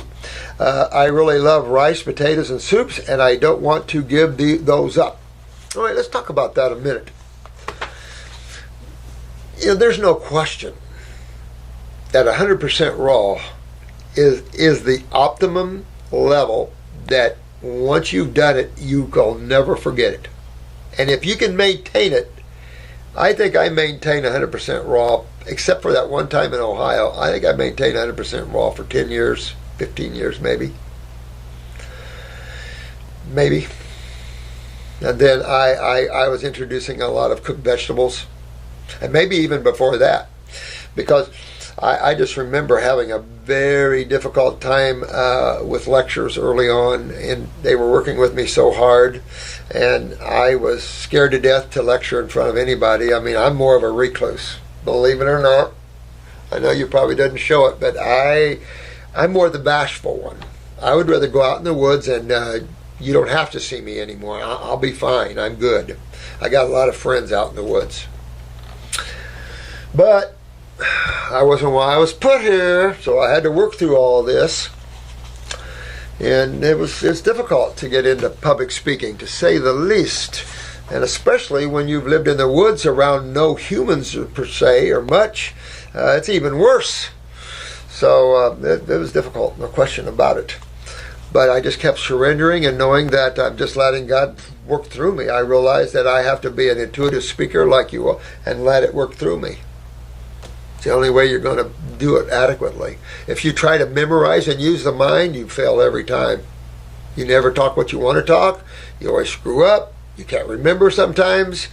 But if you just go up and you just open that heart up and you're just talking to them about the truth, no matter if it's a half hour talk, don't matter. Just start talking to them.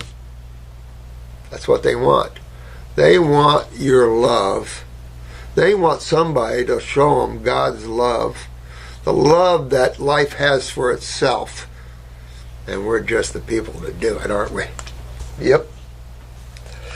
Now, but you also, with this, have to be careful, because when you start getting into potatoes and soups, that's when you can run into some trouble, sweetheart. So you want to make sure you're dewormed and all the fungus out of you before you come back to these levels. Rice and potatoes, these are all starches, and they smack of fungus problems. I would say that you'd be better off to make the potato a rare thing as a cheat, and then have your steamed vegetables be your cheat. And a good vegetable soup could be a cheat, but a good vegetable soup is pretty robust. You could make a vegetable soup. I made a vegetable soup with every vegetable in the refrigerator, and it was filling. And it's like, I don't like to be inundated with food that's taking a while to digest and stuff, you know. You feel better and lighter and easier and think better when you're not dealing with food sitting there trying to digest. So whenever you want to go for the cook, you just remember this is dead food, no enzymes to digest it, constipating, all could be mucus forming, and do I want those things before I eat it? If the answer is yes, then eat it. But then the next day, go all raw and clean all that out. And, you know, if you're going to have bad days, have some good days. See what I'm saying?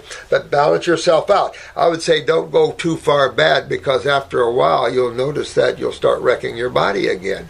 You know, your body likes to feel good and be happy. Happy chemistry, happy body.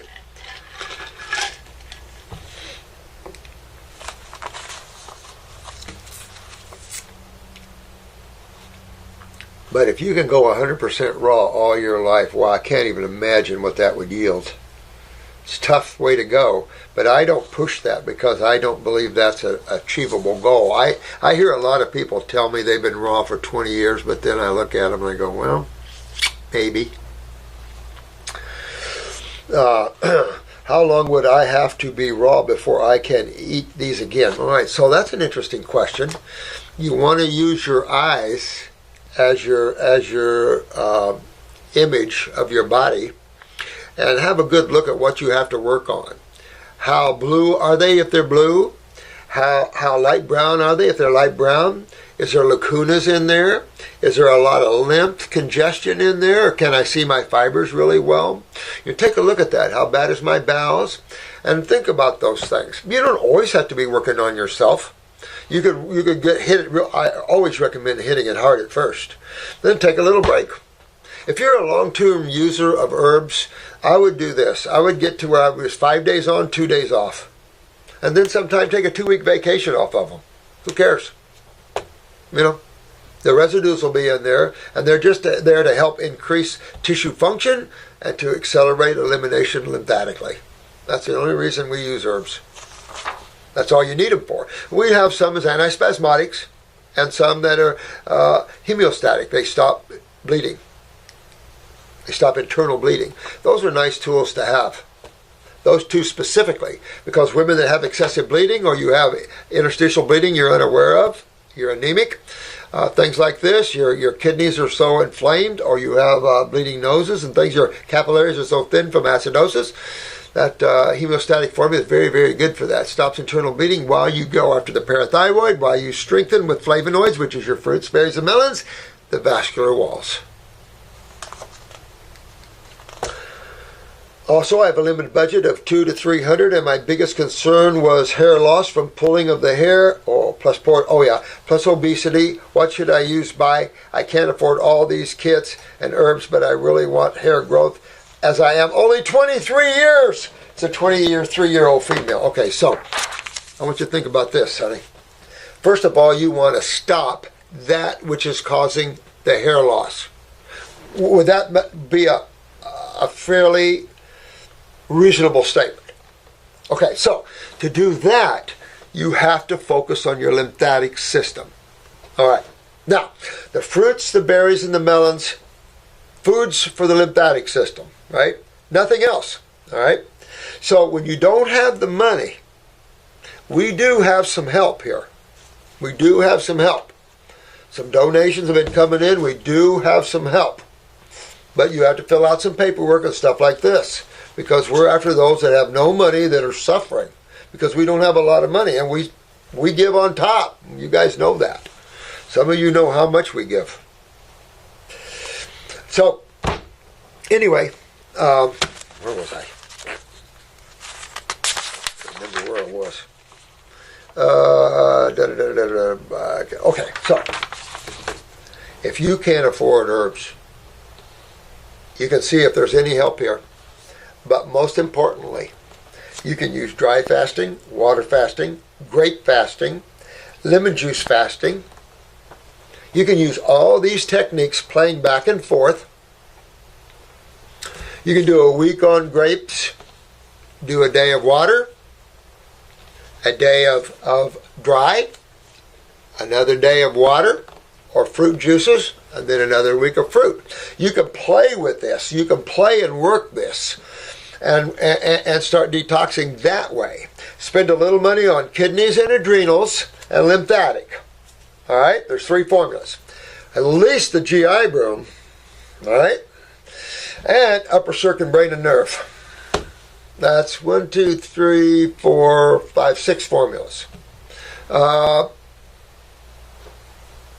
See if they can give you a discount. I mean, I don't work with that at all. They get mad sometimes because I say things here that gets them in trouble, but still, you know, we're here to help as much as we possibly can without going broke, but we're here to help you. And proud and happy and honored to do it. So when you're having high finance or low finances like that, you really want to make your food your medicine, your detoxifying agent. But you get a few formulas to help that and work that, because that's the area you want to work, is the lymphatic system. And again, you know, you can use candling of the ears, you can use hot and cold compresses, you can work with your neurolymphatic points. There's all kinds of things you can do. Have someone help you massage the body and knead the lymph. All kinds of little things like that you can do, you know, to help yourself. Someday, And there is someone out in the Hollywood area that wants us to put together a help fund, which we have one now, but it's little. But she wants to pour some money into it, or this individual wants to pour some money into it, along with other Hollywood people that want to help people. And that would be nice. Then we can help so many people that have no money, that the AMA took all their money, they have no way to get well, no funds for nothing, and they're stuck. Those are the people we want to put our hands out and help them. We want to do what the others did to them. We want to come back and correct that and show them what the God people do. We don't do that to people. We don't want their house. I remember sitting in a nurse's station once, listening to this immunologist. And I was talking to the unit nurse and charge nurse, and he was laughing and joking how he stole these old people's houses because they owed him so much money. He took them to court and took their house. And me and her looked at each other and looked at him, and I got sick to my stomach. I got up and walked out. And I looked at her. I came back up on the floor when he left, and I said, I just wanted to... And he probably killed him too. That's what you do when you're on vancomycin and stuff like that. So, this is... sorry about that. Hello, Dr. Morse. Thank you so much for your videos. They are truly amazing and educational. Thank you so much. Except for me ratting on, right? My name is Alicia, and I am all the way from New Zealand. I love New Zealand. I really would like to bank in New Zealand and move to New Zealand. I wonder what Mutt did with all that land in New Zealand. What'd they buy? 68,000 acres or something in your place there? I have a few questions that I have tried to ask my doctor, but as we all know, they can't answer anything honestly. I know you deal with mainly food and herbs, but your understanding of the human body is extraordinary. Oh, thanks, sweetheart. I wish it was more so, but that's what it is. Old country boy. I am hoping you can give me some light on these questions. Okay, let's see. All right. Now, how do you feel about saunas? All right, I love saunas. Remember, I had a Native American build me a sweat lodge on my place at one time. They're a little hot for me. Sweat lodges are a little hot for me. And if you're going to use a sweat lodge, make sure you clean the ashes off your rocks. That's all I got to say. But saunas, for me, should be steam or dry. In your steam saunas, I get the chlorine and fluoride water. Try to find someone that uses, some type of treated water. I am against far infrared. And again, I'll find out what pictures I can show on YouTube. And because I have some very, very, very graphic pictures of people that did different things. Whew. Tumors that we pulled and all kinds of things. You guys have seen it in our classes. But what happens with infrared radiation on tissue? So you can do it if you want. From me, I discourage it. I'm against using radiation to heat, and so I'd rather see you use a steam sauna. That's just my opinions, guys.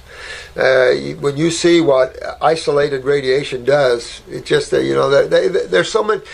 You can write all good things about it, and I can write that using stool implantation has cured all kinds of things. I could be a liar too.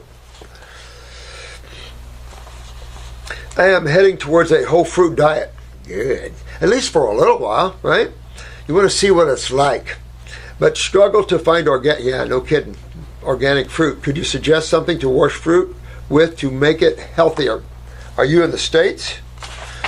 Fridays you can get Fit in almost every grocery store around. I've got Fit up in the mountains. Fit is what Fridays put together. It's an organic veggie wash. There's veggie wash that we sell. I don't know how organic it is. Claimed it is, but I don't know. I think that's also available in almost every produce section around the country. So in produce sections, they're supposed to have the vegetable cleansers and stuff.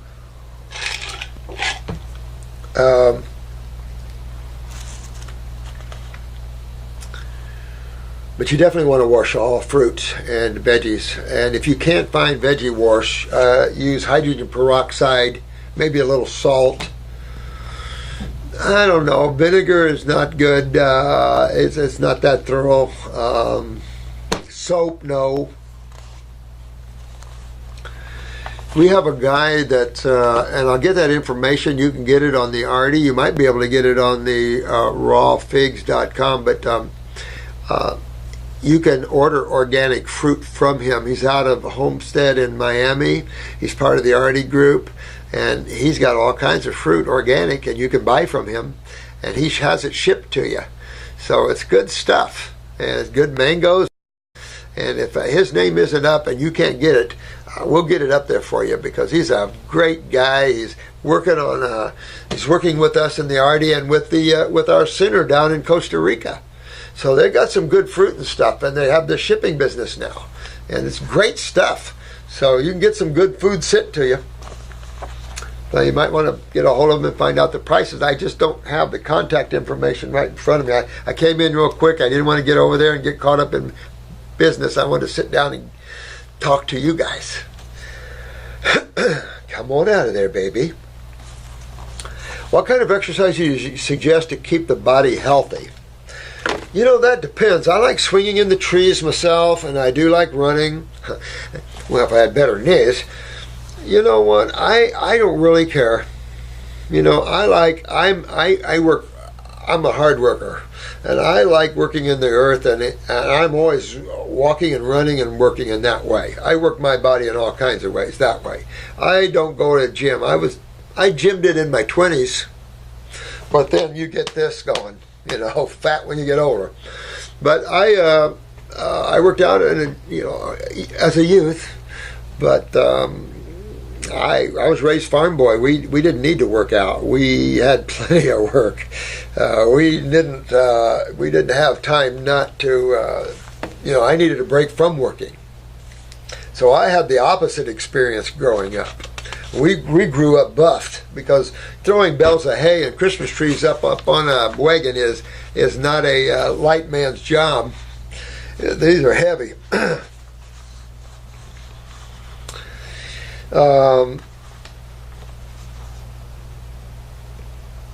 So I don't know. I work, but I just have this thing, and that's for you athletes and everyone else. If you're not filtering from your kidneys, don't overwork your joints, because you're not going to be happy, because you're going to have to rebuild them. You want to get your kidneys filtering and then work your joints, because you'll lose your joints, and it's not fun losing your joints. And it's just acidosis, and it's just activity without filtration. So I don't care what activity. I mean, I'd love to be able to scale a rock cliff, but I don't know at my age. A lot of things I would love to do. Like, so you think you can dance? I'd like to jump up and be able to twirl. And there's this little karate kid, and he was a dancer too, and I mean, that kid was so good. He could go up, and I swear to God, he was doing 2 curls before he hit the ground. This guy was so good. Amazing. Amazing. That's what I would like to do. I would have loved to grow up in a Shaolin temple. That's where I would have loved to grow up in. Do you recommend Epsom salt baths once a week? No, but you can. I mean, it's no big deal, but you can do a salt bath every now and then. I don't see a problem with it. I go in the ocean as much as I can, which is hardly next to none. And now that we're, you can't even believe what the Army, here's the government again, Army Corps of Engineers. I get why, but they're dumping Lake Okeechobee into our beautiful, pristine Atlantic and everything else. It's a mess down toward Miami and stuff. Oh, you just wait. It's a mess. It's a mess. It's a mess. It's a mess. I have a friend with lung cancer. In a recent video of yours, you recommended doing a 40-day grape and lemon juice fast. Like yesterday. Yep. Then went on to say that they shouldn't juice too much as it can cause fluid buildup on the lungs. Oh, I get it. Okay. I was just a tad confused. I get that too. Well, eat the grapes, don't juice them. Eat the grapes, don't juice them. When you have lung cancer, or what they call lung cancer, what you have is your lymph system is really backed up in your lungs, blocked by lymph nodes here, and a kidney that isn't filtering here. So, you've got to open the pathway, to say the least, of course, but you have another way out. And that's up and out, baby. And so a lot of tumors come up and out. A lot of nasty, gnarly mucus and masses can come up out of you that way, or pieces of it. So,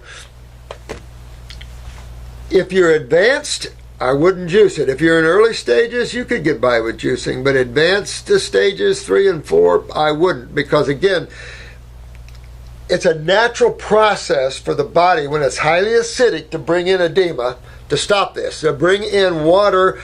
Remember, the water is the universal solvent.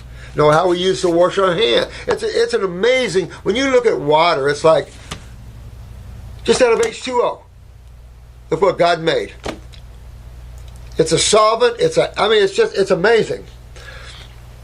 So it can bring that in to help break up, but you still have acid base to deal with, and you still have ionization to deal with.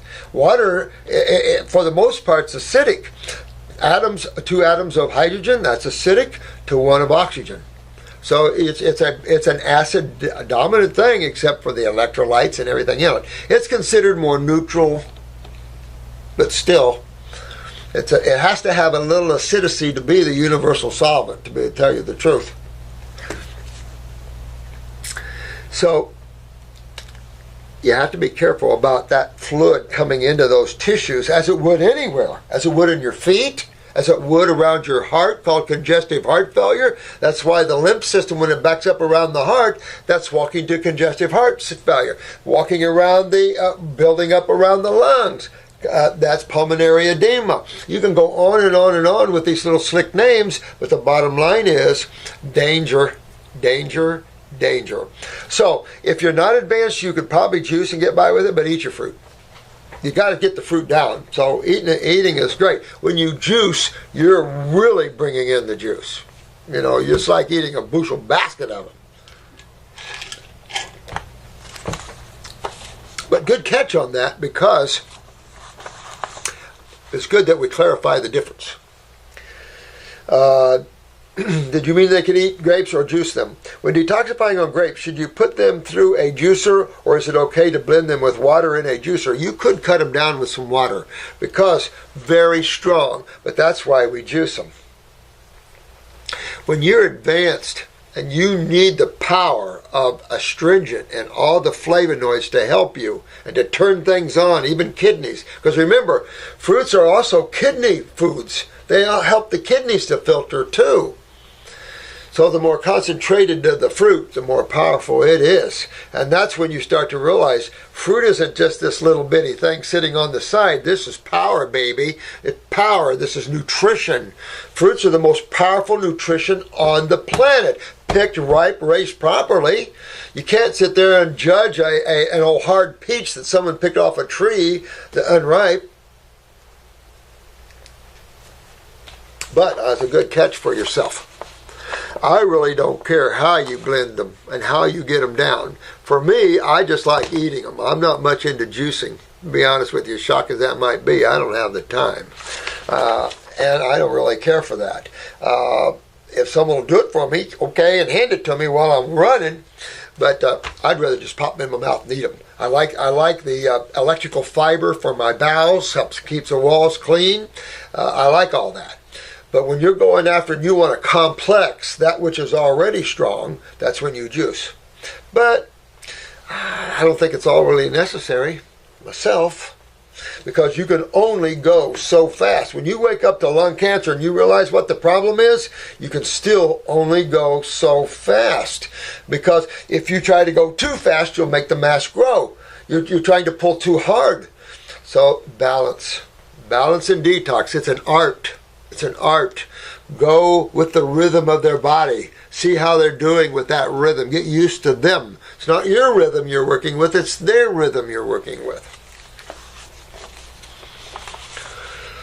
I am really wanting to order some of your herbs, but as a person with extreme anxiety, got to work on those adrenal glands. You got to, those with anxiety, adrenals.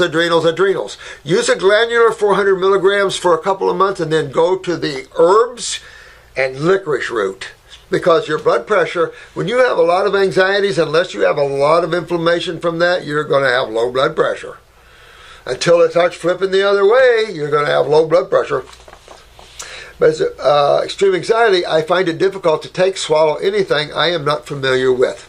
Well, you know what? Then get yourself like the Fab 4 or 5. A kidney, an adrenal or endocrine gland, a stomach and bowel.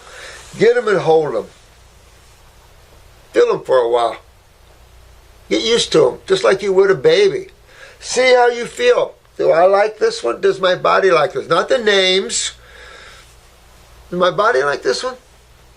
But feel good? Yeah, it feels good. I'm feeling good. Yeah, this feels good. Yeah, this one's good. Feel this one. Oh, yeah, this one feels good too. You can muscle test too. Have somebody muscle test you. But don't show you what herbs you're taking for what. Put a little one on the tongue. The problem with the tinctures, they're real strong, so you might not want to, you can put it on the tongue, but they'll burn a little bit. But you can rest assured these have been used by tens of thousands of people for years, including 100-year-olds and infants. So I don't think you have to worry too much. They have history to them. Oh, we take them. We're still standing. Where you want to be scared is pharmaceuticals. Someone that's scared of herbs but not of pharmaceuticals, I'm scared of them. You're scared of something God made and not of some pharmaceuticals that half of them create fatal events, half of them mutate, damage the tissues in the body. Are you kidding? I mean, if you want anxiety over taking anything, have anxiety taking a medication. That could lead to your death. Herbs will not lead to your death. Go to the CDC centers. How many people died from herbs in the last 10 years? And if there is one, go research it. You'll find it wasn't from the herb.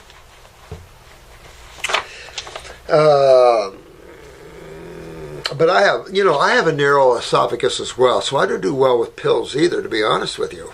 I like the tinctures. I like the fact of, I would prefer to have the ground up herb, but I don't like to take capsules.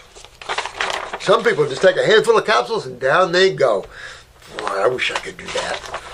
I tell you, I'd be sucking them down. Can anyone take your herbs? Anyone. They're made for babies too. Absolutely.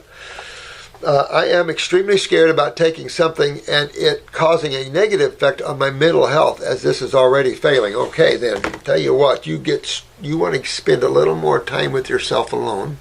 You want to use some upper circulation and brain and nerve for a while. I'd also recommend that, she used to have some good pamphlets, the Running Fox Farms, but we do sell her flower essences. And there's some flower essences to strengthen the self. And that's what you want to do, sweetheart. You strengthen the adrenal. See, you're weak in your emotions. You're weak neurologically. So you want to go after that weakness. And you can use some mighty fine herbs to do it. You'll love the brain and nerve and upper circulation formulas. Excellent. But you want to work on those adrenals and kidneys. Work on them both. And that'll help bring more strength to yourself emotionally. And as you get stronger and stronger, you take your place as the rightful knower of your world, the rightful manager of your world. This is your journey, sweetheart. So you want to grab a hold of it. Fix your weaknesses. You don't have to tell anybody. Just fix your weaknesses and become a strong woman again. When you see things fail, you're getting on the acid side of chemistry. Back off and go to the other side. Okay? How do I go about ordering some from all the way in New Zealand? Should I ring, email? Do you have books we can order? You know, you can go online. That's where most people go. But you can call the office here and order them. You can call up. There's order. We have a lot of beautiful ladies that take the orders. They're really nice ladies. They know all. They help you a lot. We do email orders. We do faxes. Do you have books we can order? Yes. Yes. I would really appreciate some answers to these questions that no one else can seem to answer honestly. Love your work. Alicia, thank you, sweetheart. There doesn't seem to be any question there that too many people couldn't answer. But I love you, honey. And you go after it. Don't, get your strength back, honey. Get your power back. Get your strength back. Because you're a beautiful soul. I can feel it in you. You just need to be strong emotionally. You've had some past life astral experience, and I'll tell you what, you realize the beauty that you are, and that no matter what happens to you in creation, it's just creation, and it's just for the experience of it. Go touch your inner self. Get that powerful beingness that is you. Get away from your mind, sweetheart. Get away from your emotions. Tap that which is the now and become strong in the now, in the self, because you're a beautiful being. And you do that and you get yourself strong, okay? And thanks for writing me. I appreciate it much.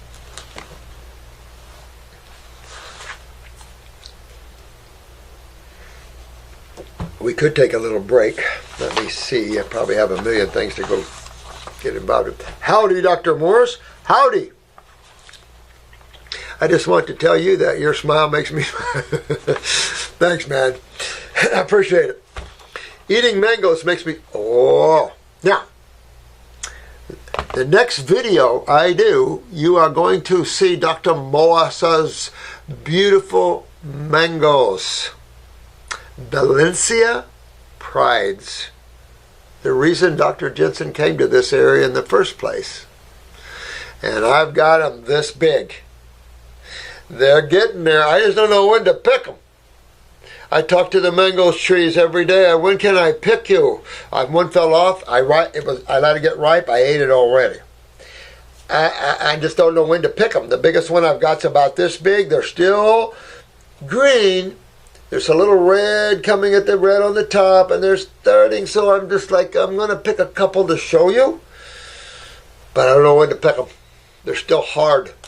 I don't know when to pick them, but you can't believe them. I'm so excited. My own organic mango, man. Eating mangoes makes me smile. Also, I love a good mango. Those little golden ones, I love those. Champagne, I love those. But the Valencia Pride, baby, that's about 10 of those little golden ones. Woo! It's my favorite fruit in the whole world of fruits, but it's also considered in many islands the king of fruit.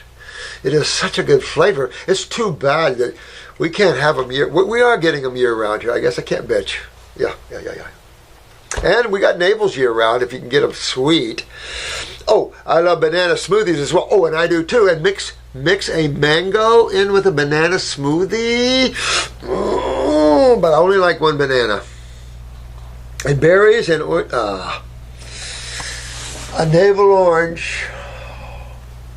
If I can save this tree, the only tree I know of left from Bass's nursery, where I told you I got these original oranges that are this big.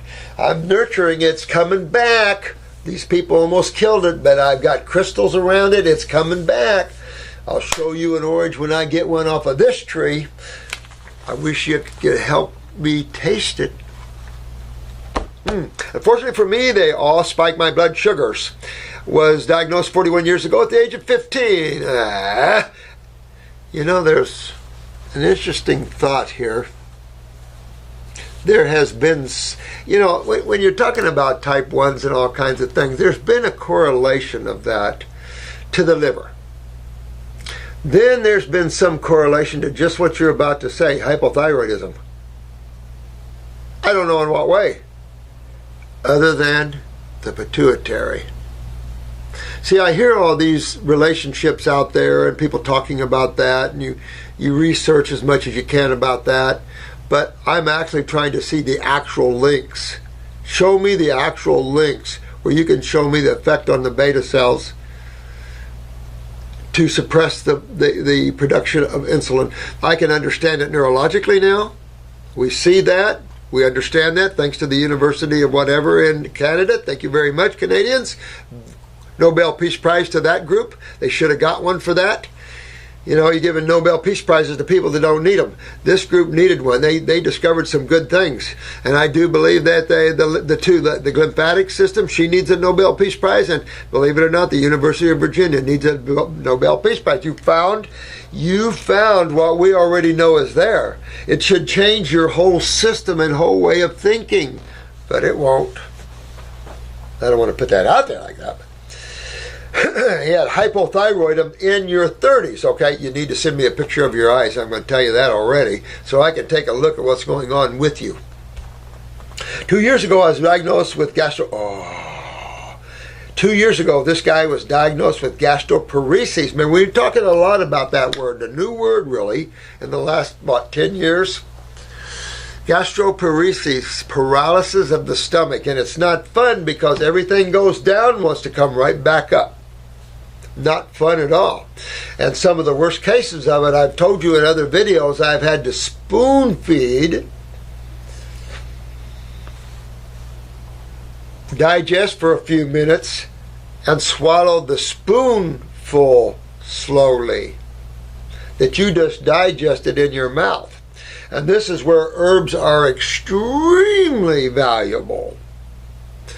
It's a tough way to go with gastroparesis, let me tell you. And you need herbs and diet, and it's just a tough way to go when you have paralysis of the gut. This is how you introduce foods, and I can't even put a feeding tube in you because that's where we put the feeding tube, is in the stomach. You know, if you could bypass this, okay, with the feeding tube, but we're good with that. But this is paralysis of the stomach. I feel for this man. This is a tough way to go. So he's got a whole GI tract in a mess. And I can tell you what kind of mess you got, my friend. You got a lymphatic mess.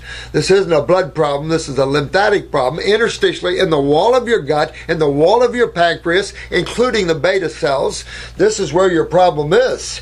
And you got to get it done. And I might add that we need to take a look at the pituitary here, because I'm suspecting a little bit of a pituitary problem, not only to suppress your thyroid, but to suppress the beta cells. Wouldn't doubt it. Wouldn't doubt it. So this would also make sense of why your blood sugar spikes on fruit, especially after you just do all fruit. If you mix fruit with anything else, forget it. No, bets off. But if you just work yourself to all fruit and stay there for it takes a week or so, I think. I have to learn more about that one myself. I mean, I'm watching all these healers doing it. I'm not involved with people too much anymore. But when Marcy's diet's perfect, her blood sugar's perfect.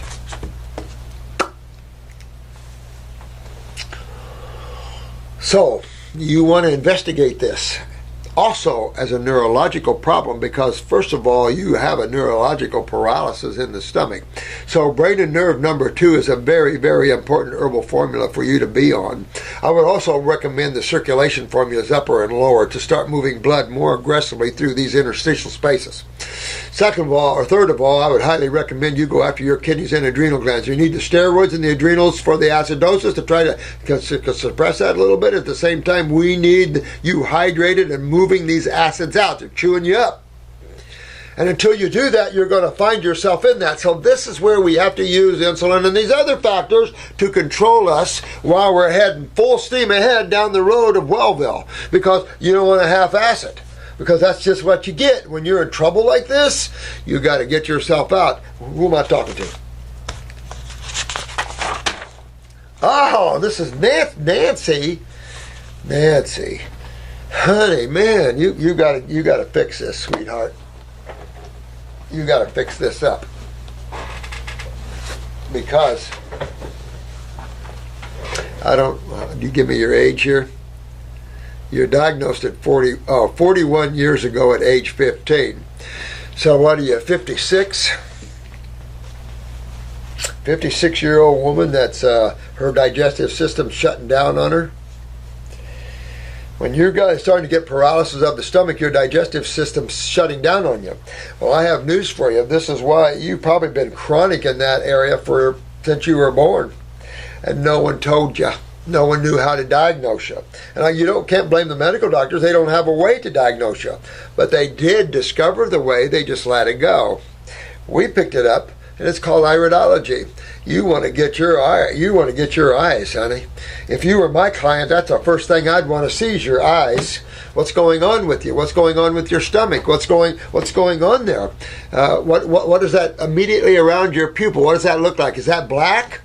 If that's black, you're in big time trouble. So we really want to look at all that, because by the time you get to paralysis, you could be in a mode of decay. Not to scare you, but you need to pay attention and get some focusing going and get some diet. So I don't know how bad your gastroparesis is, but if you can get stuff down, now's the time to get 100% raw and move away from the vegetables. Move away from the vegetables. You want light, easy to digest fruits, berries, and melons. What you also want is very small meals, very small, more often. And you want to digest them in your mouth.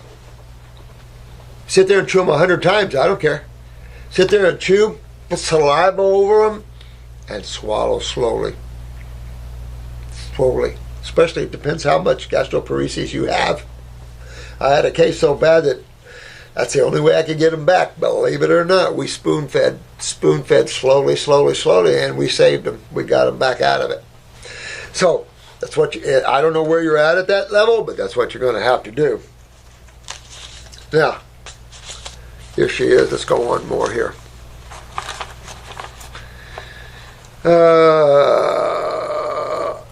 Here, 2 years ago I was diagnosed with gastroparesis, but I'm hoping it is a misdiagnosis. Me too. It's chronic constipation. Okay, but chronic constipation can also be a chronic adrenal gland weakness where you have chronic or very low neurotransmitters. You might want to look at your blood pressure too to see how low that is. Looking at neurotransmitters, you'd be looking at the top number, but the systolic number. But you also you want to get up on stomach and bowel. Depends how chronic you are. If you miss a couple of days, but if you have a bowel movement every 3 days, stomach and bowel number 3. And I would get on that and start moving your bowels. If you're more chronically constipated, number 5. Get on number 5. Get yourself balanced out where you're passing stool normally, regularly. Have them try to get your a regulation next door. Get you regulated with that. If this isn't gastroparesis and it's just chronic constipation, yes. That's when you want, either way, you want electrical fruit, berries, and melons. Either way, because that'll open you up. Even vegetables can make you constipated. So either way, you want fruits, berries, and melons. Neurologically and always, fruits, berries, and melons only till you get past this chronicness. I've been told I am low in iron, chromium, and zinc. Then your adrenals are way down. Taking those won't, nope. Your adrenals are way down. That's how you metabolize iron, chromium, and zinc. So, but that's also your neurotransmitters for peristalsis and other things too. So, you want to look at that. And you could correlate that. Now, you must use a nervous system to get that up to get better peristalsis. Get that interstitial wall, your GI tract wall cleaned up. Get the plaque off of it. Get your lymph moving in the wall, because your wall can get hardened as acids settle in for the long winter's nap. They'll stay there and they'll burn you while they're there. And they don't allow food to be absorbed through them, and they break down the wall and the nervous system. So that's the lymph. You've got to get honking. When you're looking at even gastroparesis, the lymph is sitting there at the kingpin of the bad boys. I'm going to tear you up because I deal with the acid side of chemistry. All I want to do is eat fruits, and I cry because I can't. No, no, no, no, no. You eat the fruit and control your blood sugar another way. And just get up on fruits, berries, and melons and see if your blood sugar will stabilize in about a week. I would do that. And if your blood sugar just spikes and then comes back down a little bit, then live with the spike. Unless you are symptomatic with it. If you're asymptomatic with it, who gives a hoot? You're working yourself to Wellville. And if you can work yourself through this, you'll be to Wellville. That'll all be done, and you'll be just fine. You're not going to die with that anyway. So I ordered your GI Broom Tea, Smart Woman, and the Adrenal Tincture in hopes of getting enough relief that will allow me to eat more fruits. You need to eat more fruits. I am trying to save my money so that next month I can purchase at least your... You know what, if you're this poor, sweetheart, you write in. You get a hold of Jennifer. She's the one that deals with that right now. And you let her know your situation. Or email for Jennifer W. Tell her your situation, and you just want even the Fab Four. And then we'll take a look at your case, because this isn't something that you want to hang around here with. Be honest with you. So get up on our stomach and bowel. At least if you're not moving your bowels but once every week, you need number 5. Number 5.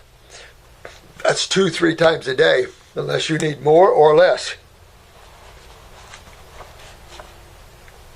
She's trying to save her money for the Fab 4 kit, but for now I am happy and praying for the GI Broom and Adrenal Tincture that I ordered. Somebody help this girl to a place where I can eat my fruits faster, yummy in my tummy. Yeah, and that'll help you out too, sweetheart. I wanted to ask you if you knew anything about Morgellons. I was just talking about that yesterday. That little blue hair. I have some flasks around here of them, to be honest with you, because she brought me a bunch. Nasty, but oh yeah, very familiar. I've been suffering itches, crawling sensations, burning, and those awful black spots that come out of my skin when my blood sugar spiked above 140. I'm in agony, and I hate the way my skin smells. Okay. All right, dear one. We got to talk. Considering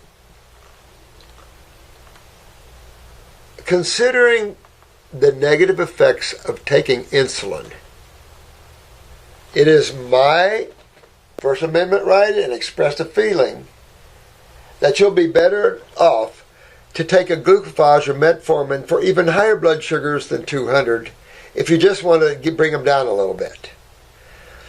A ton of people live with 140 blood sugars all the time. You sound like you're symptomatic with 140. Most people are asymptomatic with 140.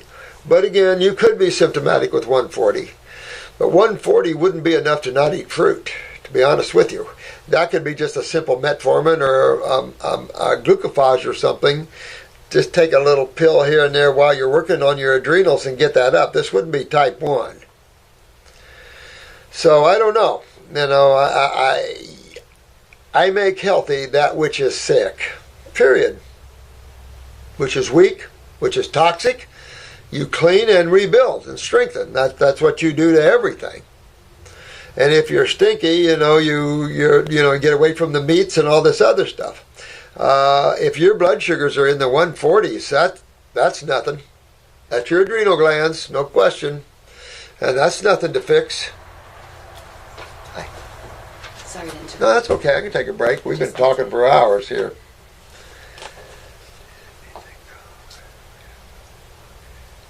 Oh, okay. Sorry. All right, would you do me a favor then? Sure. Come on over here and help me if you would. Just push in that red button that's around that corner. Around the corner. Right here. There you go. Just push that in just for a sec. Thanks a lot, honey. Sure. I appreciate that. Thank you. Sorry about that. I had to take a little break, make a telephone call. Where are we at, my friend? Oh, this is Nancy.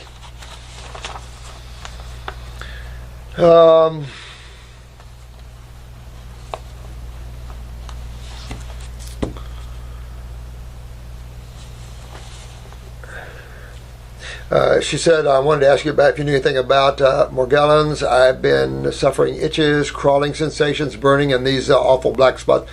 Yeah, you know what?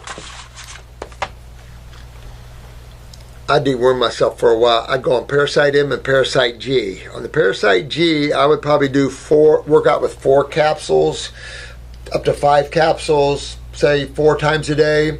On the Parasite M, I would probably use the tincture first, do a couple of dropperfuls 3 or 4 times a day, and then maybe go to the capsules. But I would definitely spend some time. But you get to realize, guys, why are all these people so getting inundated with all these different parasites? It's real simple. It's because we're right on point with our thoughts and our focus on this site and in our livelihoods. We know that people's problems are their sewer systems, and that the sewage in their body is no longer being collected and picked up and taken out through the kidneys or skin in a lot of people. And those people that are the worst, especially those that are eating dead animals and their milks and their cheeses and all this, are putting a type of sewage in that just festers this type of stuff. I'm a farm boy. The smells of a farm isn't always sweet. So, this is sewage. And we're going to grow all kinds of stuff in sewage. And the more we use antibiotics to mutate them, or try to kill them, the more we mutate them. They haven't learned this yet. It's in their face. Everybody keeps telling them more and more antibiotic resistant strains and stuff. That's because they're laughing at us, because we're foolish. We're focusing in the wrong direction. And the AMA's got the whole world following them. The problem is it's to most of their deaths. I'm telling you, the facts are there. I'm not just, look at the facts. How many millions of people are getting killed every day at the hands of the AMA? For what purpose? Because we're still in the infancy of trying to find out what's causing all these major diseases that are killing everybody? I don't know what excuse that's going to come up with. Sorry, Nancy, get caught off there. But anyway, it's because your sewer system's messed up, sweetie, and you've got to get your sewer system cleaned out, and your kidneys and adrenals are a big part of that. Well, guess where your blood sugars control that? Your adrenal glands. So we're back to that same place that you're dealing with, that you have to deal with. And get this done, sweetie. Got to do this. And your blood sugar at 140.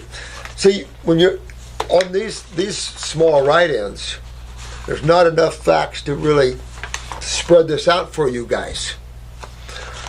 Someday maybe we'll do some, we're going to do them in our classes more. What it looks like to have a meeting with a counselor here. What does it look like to sit down in front of a counselor and go through this meeting with us? It's nothing scary. We're your friends. So we're just sitting there talking with you. Hey, what's up? What are you suffering from, man? I got your eyes here. Take a look. Oh, I see your bowels here. You see this? What about that knee on that right side? Oh, you know that one? Oh, I see it right here. That's what we're here for. We're here to educate you, to inform you, and to give you the tools of success. Because without people that are happy and higher in their awareness, this planet goes nowhere. I am a grandmother of 3 gorgeous and smart kids and want to live to a ripe old age to enjoy their adulthood. Then you fix your kidneys, your adrenal glands, you get your lymph system moving, you get your GI tract cleaned up, and get yourself out of all this trouble. Not difficult. This is not difficult, honey. If you can still eat fruit, they probably did misdiagnose this with gastroparesis. I hope so too. Even if you had a little of it, we can get that right out of you. I've had the worst case you've ever seen, and I was able to save them. So there is hope, but you got to tear into this and learn. Get your things for your constipation. You want to work on those areas of your body that's very important right now, okay? Well, may the Lord Jesus Christ bless you and your family. Much respect, love, and appreciation for all you do in Christ, Nancy. Thank you, sweetheart. Love you too, honey. And yes, I was a big lover of Christ. I was what they called a Jesus freak for a long time. I went through a lot of phases. A lot of phases in my short years here. Some of these guys ran me through a lot. But it enabled me to help you guys, at least from where we are right now. Hi, Dr. Morse. When you're on an all-fruit mono diet, how do you transition or slow that down? Salad, steamed vegetables, raw vegetables first. In other words, if I'm doing a total mono diet, I'm probably going to add in, see, I have to remember back, I did 6 months on oranges. How did I break that? I think I just started eating other fruit. And it's about the time I left the woods anyway, so I think I broke into some salads then. If I want to, I can make a wicked salad. But I was trying to get rid of salads, you know. But that's how I would do it, a salad like that. Or something like cucumbers, maybe veggie fruits, you know, and then break into the, you know, the real hard to digest greens and stuff. Nah, that wouldn't be recommended. But light stuff, you know, green drink, stuff like that, and then down. Actually, a steamed vegetable, even though vibrationally very different, would be easier to pass than a piece of kale because of the complexity of the digestive need of that. And you just took your digestive system on a rest, somewhat of a rest. Excuse me. I don't want to, but sometimes I need to slow detox down. No, I get that. Listen, I'm not a hard-nosed, knock your head out type of guy anymore. I get it all. I'm balanced in my world.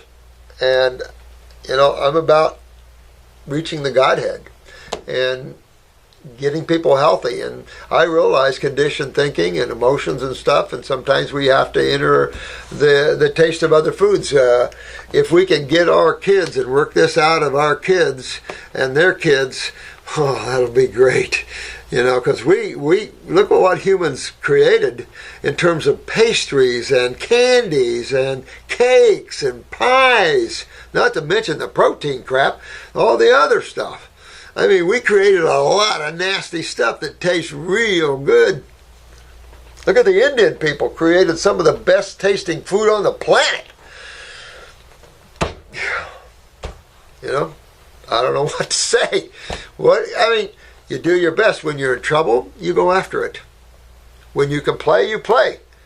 But you have the awareness to do that. You fix yourself and you can play a little if you want, whatever you want to do. If you want to keep yourself running as pure as possible, I highly recommend it as long as you can. Until you just have to break it someday. Okay. That's your self-discipline, and you will appreciate your self-discipline in so many ways because it brings you back to the self again. And that's what a lot of you forgot, was yourself. Not egotistically, not the ego, yourself. The true awareness of who's looking through those eyes at me. That's you, the God self. Not you, the emotions, you're looking to. Not you, the mind, you're looking to. But you, the original consciousness of the self.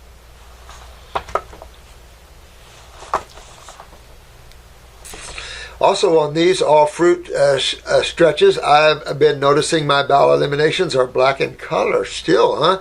Well, that shows you had a lot of plaque on the wall probably. Amyloid or mucoid, I guess you could throw any name out there. Does that mean I'm hitting the deep areas of the colon? Mm-hmm. Yeah, because you're not going to have a black stool unless you've got blood in it. What's coming out next? The big boys. Well, it could be. I mean, you never know. I remember, and I had no herbs, just did this on fruit. But I got a piece of stool out. This goes back in the late 60s, early 70s from this. Had mold all over it. So it'd been somewhere in my colon, probably for years. Who knows? That's what I'm saying. Our colons are so twisted, prolapsed, ballooned, pocketed, spastic, that, they're bad. And you can't put the type of food that our body is engineered to digest and then put proteins, which is way away from carbon type foods, and burn these type of fuels and expect not to break down the burner. And that's just what we've done. And we've kicked over to the urinary tract and broke it down too. So now we have elimination problems, both stool and some don't even have that. Some have so spastic that all they do is poop. So nothing gets digested or absorbed. So we've got a mess. So we bring that mess back into balance. We start eating the foods our body's designed to eat. We take the herbs to help us clean up these tissues that have been ravished and genetically tore down, and we rebuild and we strengthen and we become whole and powerful again and reclaim our rights as individuals of the universe, whether we're in a physical body or not. And that's for all you up there listening.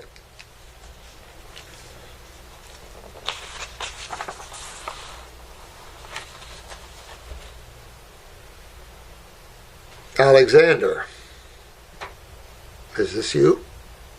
What is vibration? Well, let's say your mama walked up to you and gave you a big smack in the face. That's vibration. Vibration to me is the movement of spirit.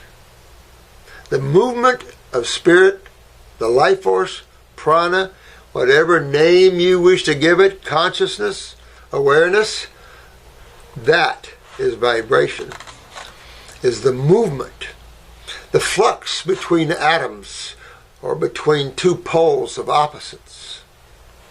Vibration. Not the stillness of consciousness or awareness, but the movement of creation. This question has confused me for the longest time. I've read over and over about the topic, and it's said that those who eat meat vibrate differently than those who eat fruit. Well, vibration is unique to its vibrator.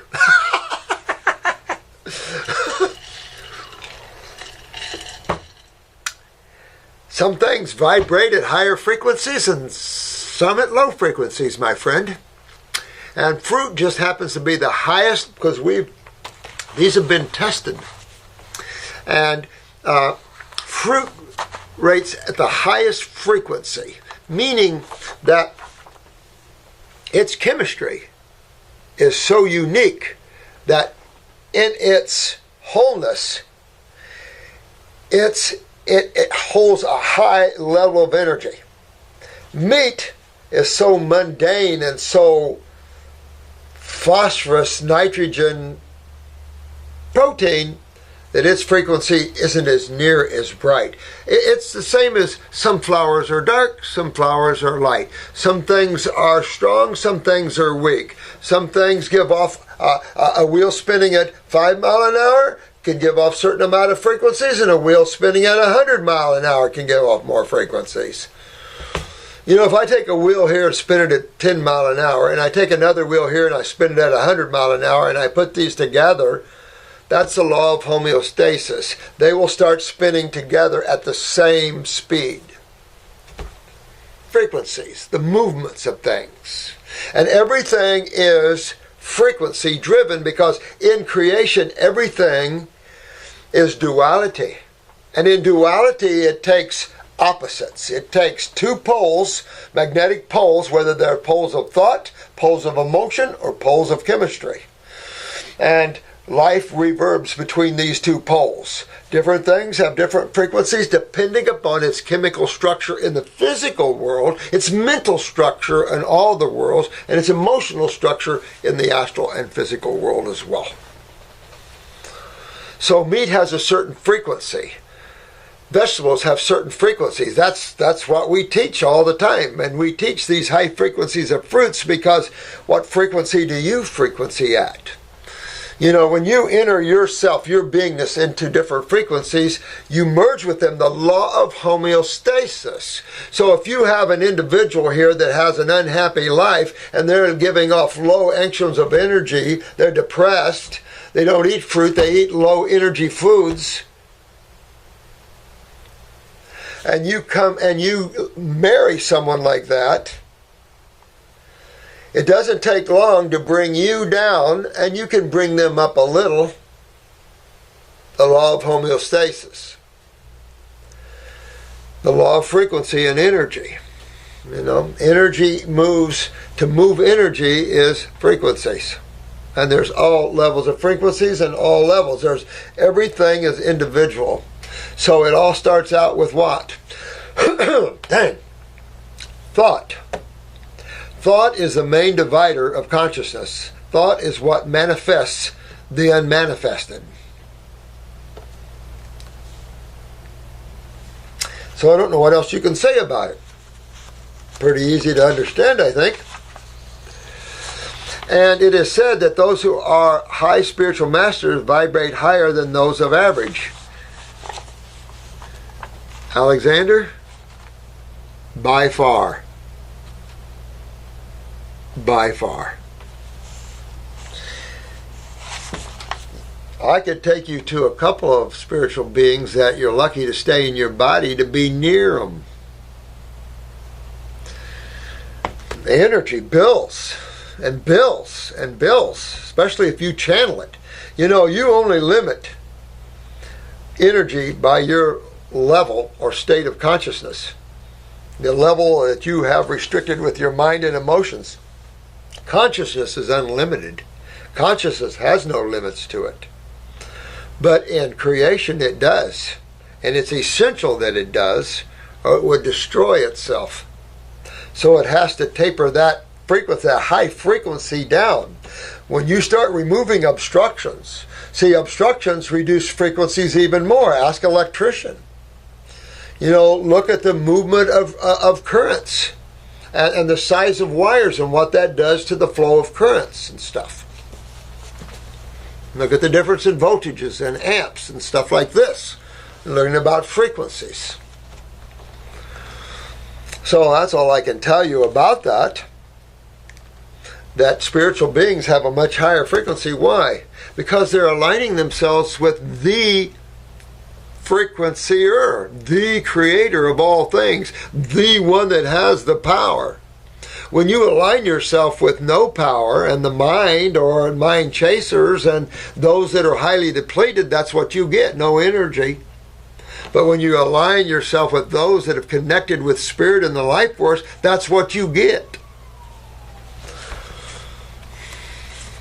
And sometimes this energy is so strong you have to step it down a little bit. Those are frequencies.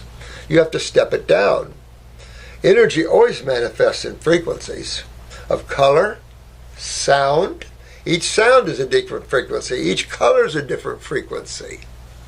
Everything at the same frequency would be what? Consciousness, pure consciousness and awareness again. It's essential to have individual frequencies. And it is vibrated at a much higher frequency. I used to be by the Eckmasters quite a bit, the living Eckmasters. And my blood would boil. One master in particular, he could almost get my blood to boil. There was a time I could get people to have out-of-body experiences just by being near them, but I tried to cool that way down because it gets you nowhere. But boy, this spiritual guide of mine that time, oh my God, I could just feel my blood starting to boil. I just had to get away. This guy was a powerful being. Powerful beings. I love them. I love them. Sorry. Over and over again, vibration comes up. How can I explain it to myself and to others? And the words of Yodo, be, my friend, the vibration. Be the vibration. Just that. Explain it just like I have to you. What's your experience with urine therapy? Oh, hey, Dr. Morse, thanks for always being so kind as to answering our questions. Love you, man. Always fun stuff. Now, what's your experience with urine therapy? Thank you, and never will be. And hope you not either. We have to lift our consciousness up out of the anals of this world, out of the anal glands of this world. That's bull crap. Wouldn't that be the ultimate vaporization of dangerous, life-threatening diseases? Stop eating and drinking urine. It's insanity to me. Insanity. I mean, I didn't realize humans actually had gotten so low. Well, stool implantation is the next lowest thing. Isn't it great to lift your head up into the sky, into the beauty of the infinite, into the light of all the colors and beauty of love and joy and happiness, as opposed to drinking urine, eating stool, and all the other crap? You young guys don't listen to any of this stuff. This is all bad, nasty stuff that's out there. You eat your fruits, your berries, your melons, and you get taking your herbs and enjoy your life and be happy, and don't fall into some of this stupidity this just comes from souls that are trapped with no way out, trying to find an answer to the questions. Well, we have the answers. No longer do we need urine therapy and stool implantation and diatomaceous earth and drink your sulfurs and I need a drink.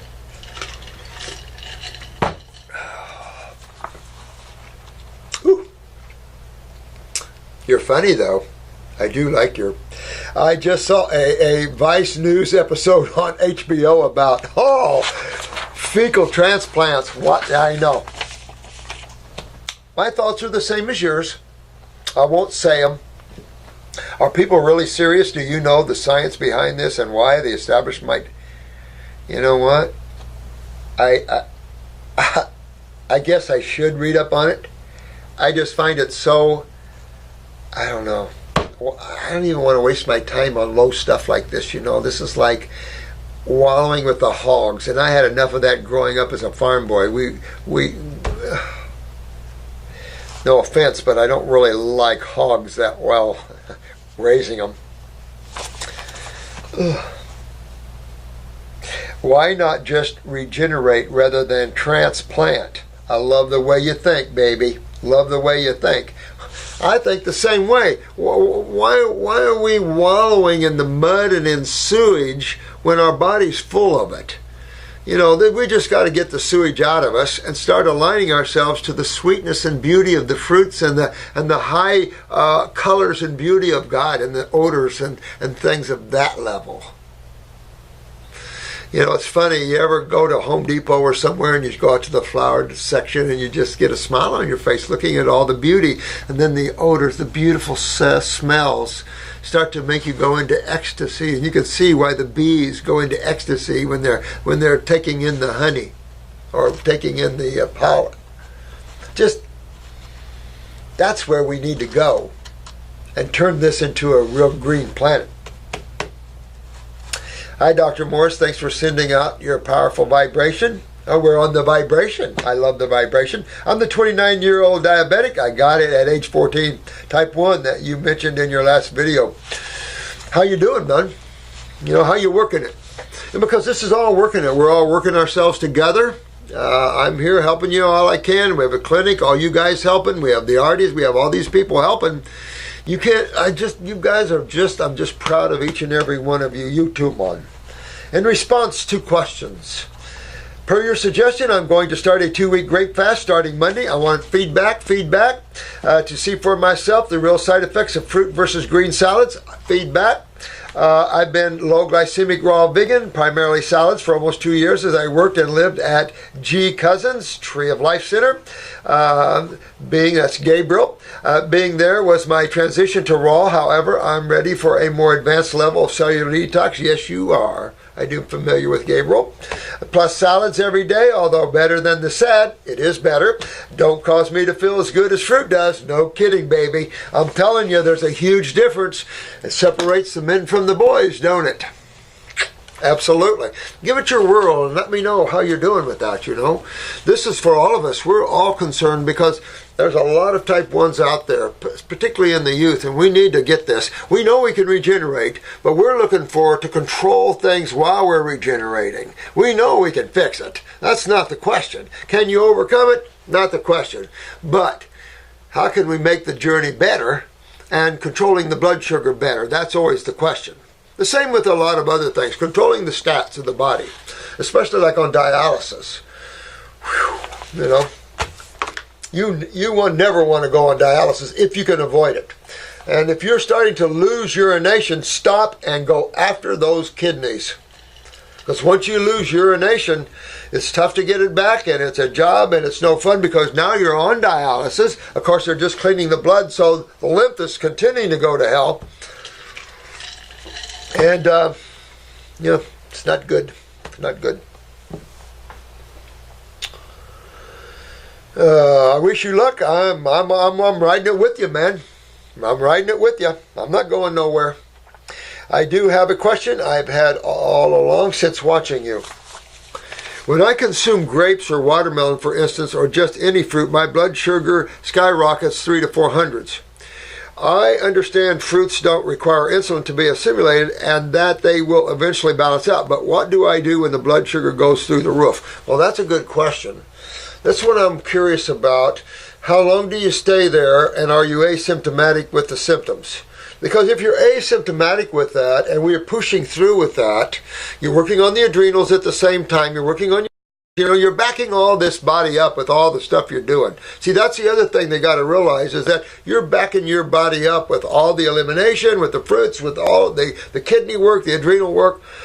If you're asymptomatic with that, you're just noticing that, then I would ride with that. If not, then I don't know what to say, but a little, maybe 5 units or something, just to see what that would drop you down. You know, we only give 5 to 10 units at 200 or above in the hospital. We don't give any insulin below 200, as a rule. And at least in St. Joe's, where at least one of the hospitals, I worked in 3 different hospitals. And that was pretty much the going thought for that. But now in my work, if you're asymptomatic at 140 or something, I don't want to mess with glucophage, metformin, or any chemical or anything like that. Once you get on insulin low, this is the difficult thing, my friend, is that it's a hormone, so you're going to have a little spiking no matter what you do. Keep working at it and working it. If you want, get a personal call with Marcy and talk with her a little more at that. But her blood sugars go down to normal and perfect if she eats right. But she's been doing raw for a lot of years now. And so her problem is running into low blood sugar. You know, so we have to be careful. Because once you fix that hyperactivity issue, once you fix that acidosis thing and you're now in the regenerative mode, everything tends to go the other way. Your blood pressure goes from high to low. Blood sugar generally goes from high to low. So you have to be a little careful with that. Just watch that. You can always give yourself some insulin. You can always give yourself something. If your blood sugar is too low, you can always pop in some sugar. Fruits. More fruits. Better do that than use the sucrose stuff or the crackers they give you and stuff like that. No. Listen, some of these cases are tougher. Type 1s can be tougher, but if you plow through it, you'll do well.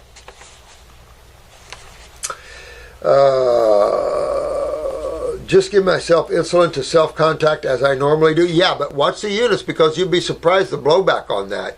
Might be, you just don't want the blowback to go too low. See what I'm saying? So you might want to play with it a little bit and see, because only you can do that. And play with that a little bit. The less, the best, my opinion. And you work with that to where you can stabilize your blood sugars where you're asymptomatic. But try that, because if every practitioner we've worked with this, everybody's blood sugars have stabilized between 100 and 150 just on the fruit. So let's see. See where you go, see what we can do with this. Because that would be the cat's meow, and then you will accelerate yourself to Wellville. So let's see what we can do in playing with this, but keep working it. Keep working it and working it. Add a little insulin, you add a little insulin, who cares? But remember the blowback. You know about that already, I'm sure. So just play with that and go less is more. And that's about, I'm only so much of an expertise when it comes to that, by the way. But yeah, you want to take on the role of now administering yourself. If you're on a pump or whatever, this is where you get into the things. Now, she was on a pump, she's not on a pump now. You get away from the pumps and you get into self-administering, so you'll be able to, because there's going to be this rocky road up and down and up and down. Now, you want to make sure you're working on your nervous system and make sure this is not a neurological one too. So you have to have you always work on the adrenals, no matter what blood sugar level they call you at. Always. Pituitary would be wise, the pancreas would be wise, and working on the liver would be wise. There's a lot of connecting links to these things, but one of the most connecting links to everything is lymphatic.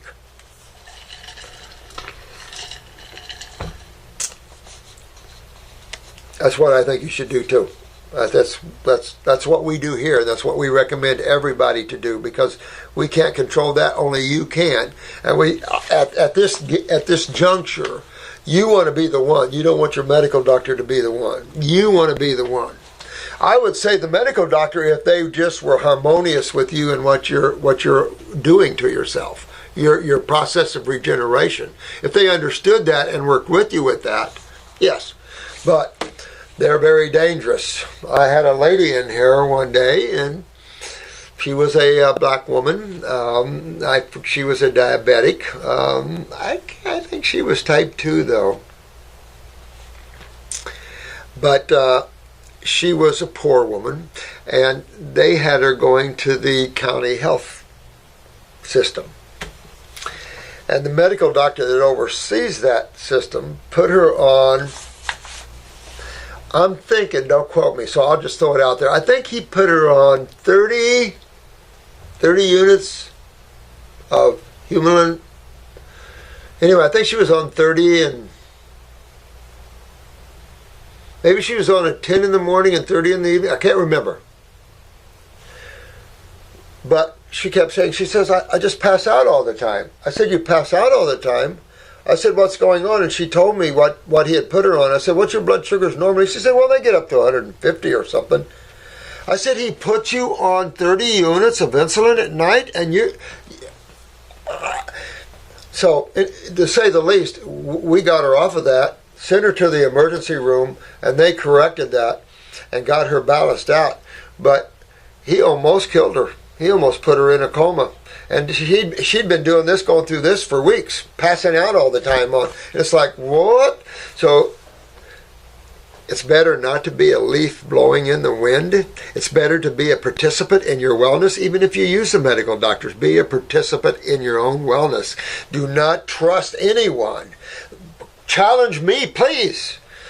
Challenge us so you learn the truth. Don't sit there and don't open up to the truth, but definitely want to challenge and be open for the truth. Okay, let me see here. If one eats 100% fruit, if we can get past that hump of stabilization, that's what we have done in the past. Let's see if you can do it too. That's all I hope we can. Because I'd like to be able to see this to be a universal thing that we do and get this down to where we know how long it's going to take you to about transfer. See, we need a lot more cases so we can get some general issues about this, so we can correlate, because that's the mind again, and give some people some ideas about how long this, how long that. I've never been a mind person, so you don't see that a lot with me.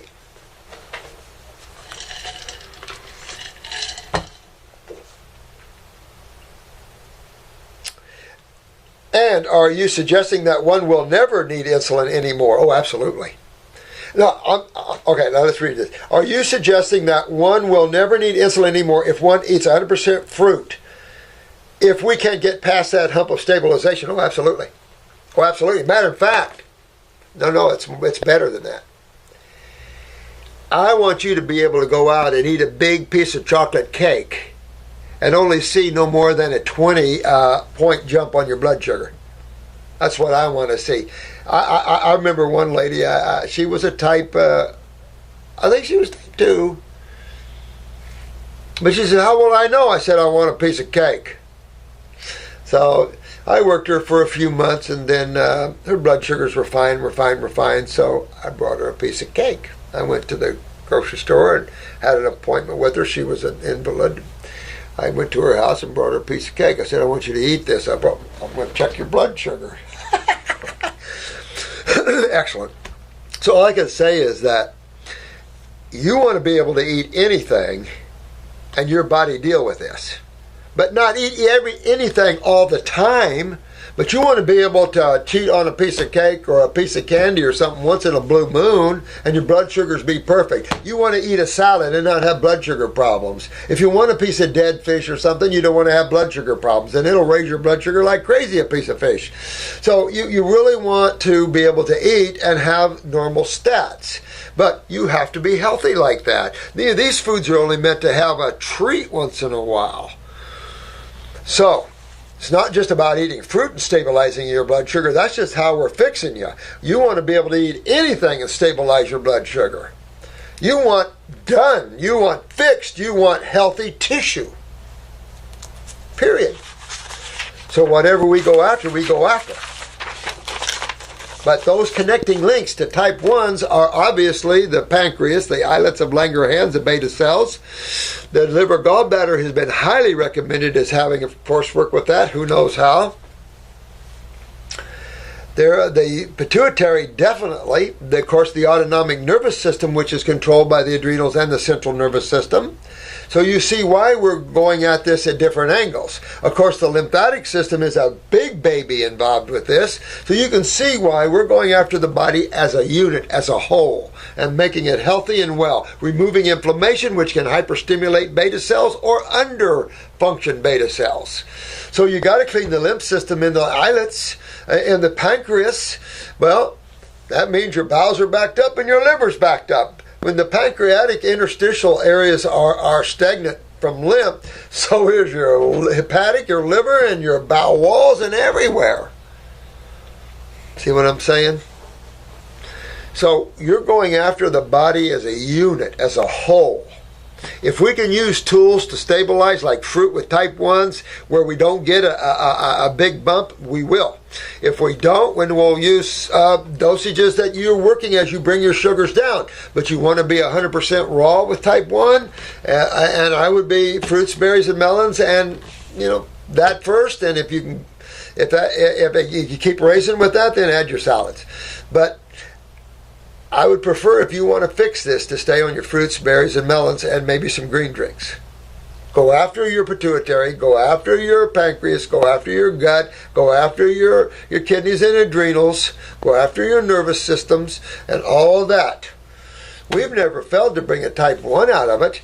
Matter of fact, maybe the next one I'll get Marcy over here and we'll talk about type 1s, because she's got a whole bunch of type 1s now corrected. See, I'm kind of out of that loop because they're so busy. I can't keep up. I'm keeping up with some of the advanced cases that they've got because Attila's inundated with advanced cases. Bad. Not good ones. Not good ones. Scary ones. So, So don't dilly-dally, people. Get your worlds back in shape. There's some really sick people out there. I have made it a habit to find and eat the foods that have the least blood sugar impact, and I've been exceptionally good at it. A1C always below 6. Slowly I learned, but you're not fixing your problem. See, you're not fixing it by avoiding those foods, like the fruits and stuff. You're not fixing it, and what you want to do is fix it no matter what you see with your stats. Whatever blows, blows. So how you control that blowing for a while, but it's only for short term because you're fixing it. You're going to get to well, Bill, with this, man. Slowly I learned to cut out dairy, meat, processed foods. You're a pretty smart fellow to do this, though. I'll tell you that, because a lot of people just live with it and eat that crap. So very spiritual guy here. So you've come through the slow way of doing this, but it does. You'll make a good healer. You'll make a good person that can tell others, see? So, good guy. I think you're doing really good here. And just because you went this way, this is a good way to go. You have learned what it took and what was causing some of this problem. So, really, I commend you on that. He's got rid of processed foods, mucus-forming things, cooked foods, etc. Ended up at low glycemic, raw, but please don't understand why it was low glycemic. No fruits. I get that. I thought fruits, despite being natural and the food of God, spiked the blood sugar, and salads not as much. And that blood sugar was the root problem. And if controlled, it could have curative effects. See, that's not true. And you'll notice that the problem with the beta cells can break down your whole liver. See, you've got to go behind. The blood sugar is just your symptom. You want to keep stepping behind the symptom. What's behind that? What's creating all this? Well, you're only going to go to one system, and that's the lymphatic system. Even though it could be a neurological problem, you're still going back to that system, unless, like that case I told you about, where she ended up with type 1 and she quit menstruating, all from 4 surgeries. Remember, propofol, neurotoxic. You suppress your nervous system with enough neurotoxins, yeah, you forget the lymphatic system, your nervous system's going to go down from neurotoxicity. Oh yeah, there's all of that too, you know.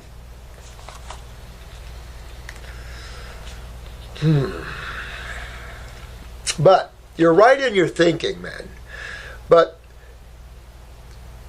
you can't avoid the foods that make you healthy. Salads will only take you so far. I haven't seen that, but I think that transition to raw foods, any raw, is worth the effort. No, it is essential. You're right on in your thinking, But raw foods is essential to get into Wellville. Whether you live on them the rest of your life, that's not what we're talking about. I'm into regenerative detoxification. So that's what I'm talking about. If you want to live your life all on raw, that would be incredible. But I'm talking about how you get your body to Wellville. What you choose to do after that is your journey. But this is the road to Wellville. Let me get you there. But you want to be 100% raw and bow out that. Even if you have to go to green drinks, get rid of the fiber. You know, that's more starch. So get rid of that fiber. Right? That's more sugar. So get rid of that fiber. Get to the green drinks. You see what I'm saying? We're getting rid of all those areas where you have a blood sugar spike possibility. Does blood sugar control really matter, or is it just another form of treatment? It can be another form of treatment. There's plenty of people that run with 150 to 200 and they're asymptomatic as all get out. But it is true that when you go in health, you get your body healthy and all that, your blood sugar goes down around in the 70s and 80s. As a rule. Just what you see. But you can run, if your body's used to running high blood sugars, as you're working yourself back to Wellville, you can run those higher blood sugars. I'll put it this way. The danger of taking glucophage, metformin, or even the synthetic insulins is high. Particularly the synthetic insulins, because they set up glandular suppression and glandular shutdown, and that's difficult. It affects both the adrenals and the islets. So, you know, you just do the best you can. You work it. You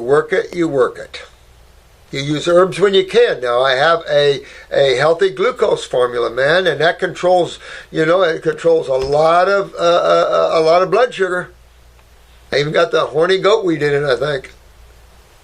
But anyway, it controls a lot of blood sugar, and so you have to be careful with that one. When Marcy first took it, her blood sugar hit 36. Thought she was done. But believe this or not, she was conscious and awake and well. And it was we tested it twice. So you can use that to help control. Use herbs and things to help control instead of chemicals. And whenever you can use the herbs to help control that while you're using the fruit to make these tissues healthy, to clean and restore. Don't forget what you're doing behind it. Don't get confused with the diagnosis and the treatment and with what you're doing to fix it and cure it. You're not trying to treat type 1. You're curing a beta cell problem, whether it's a neurological weakness to those beta cells or whether it's a lymphatic suppression to those beta cells. Either one, you're going after that and you're fixing that. You have to play with the stats a little bit maybe, but you're going after the real causative problem of that. Always remember that. You know, never want to lose sight of what you're doing to fix and rebuild the pancreas and other tissue that might be symbiotically related to that. See, when you don't know all the answers, like the medical doctors, you just make healthy that which is. And then you don't have to worry about not knowing or knowing. And detoxification is the cure, always. Always, because put a word in front of it, my friend, regenerative detoxification. Because it is the doorway of cleaning and hydrating and moving fluids, creating a fluidity again within the lymphatic system, cleaning the blood, and enhancing, enlivening, and invigorating the cells, and changing the consciousness of them. I'm starting to see it through another perspective, but should I still use the insulin when eating fruit? If you need it, use it. Because this is your life. And you never want, especially if you're symptomatic. Symptomatic means that you're feeling it. Yeah, you want to take something. Asymptomatic means you're not feeling anything. Okay, then don't take anything if you're not feeling anything and let it work to get you well. Knowing how it's working to get you well. How is fruits getting you well? That's the question you have to ask. The fruits are giving you the fuel that give you life. To give your cells life, not you. Forgive me with that. You know, consciousness doesn't need anything to give it life. Your awareness is life. But the cells need a little fuel, and that's carbon, that's sugar. That's why it's so devastating if you can't get fuel to a cell. That's why fruits are so vital in blood sugar problems, type 1. Type 2 is a big problem for everybody because it's sugar metabolism. All things are up for grabs with that. Who are the great fruitarian thinkers? I'm looking to build on an arsenal of books. You know, good question. I only have a few. I had a hard time finding them too. I can't remember. Is Carrington a fruitarian book? I got a couple on the in our bookstore over there. You might call the club and ask them what fruitarian books they have. And Megan would be the one. You could email Megan and ask her to order you some fruitarian books or give you a list of some fruitarian books. I'll tell you where you'll find the most of them because you'll find too many on the market. Health research. Google health research books. Love those guys for years. Love those guys.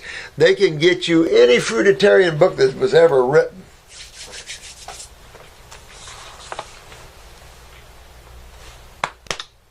I love your thinking, man.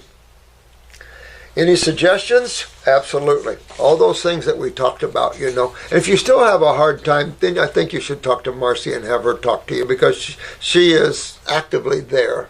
And she's actively almost done. Matter of fact, she could be done. Right now I have Herbert Shelton, A. Arrett, P. Bragg, E. Dewey, U, and C. Bassey. There's Carrington, Harold Carrington, I think is, what is his name? I gotta look up some fruitarian books. I'm gonna have to Google. Arrott's about the only other one here. Bragg wasn't a fruitarian. Herbert Shelton wasn't a fruitarian. I didn't know Dewey too much. But there's it's fun to read the raw books. I don't care if they're fruits and vegetables, but it's always, when you read the fruitarian understanding, it takes you another step higher. It really does when you realize that we are definitely frugivores. You can tell the body design compared to the primates. You can tell in every way. Not that we can't eat a little omnivorish, But if you look at man's condition, health condition is based upon omnivorish eating.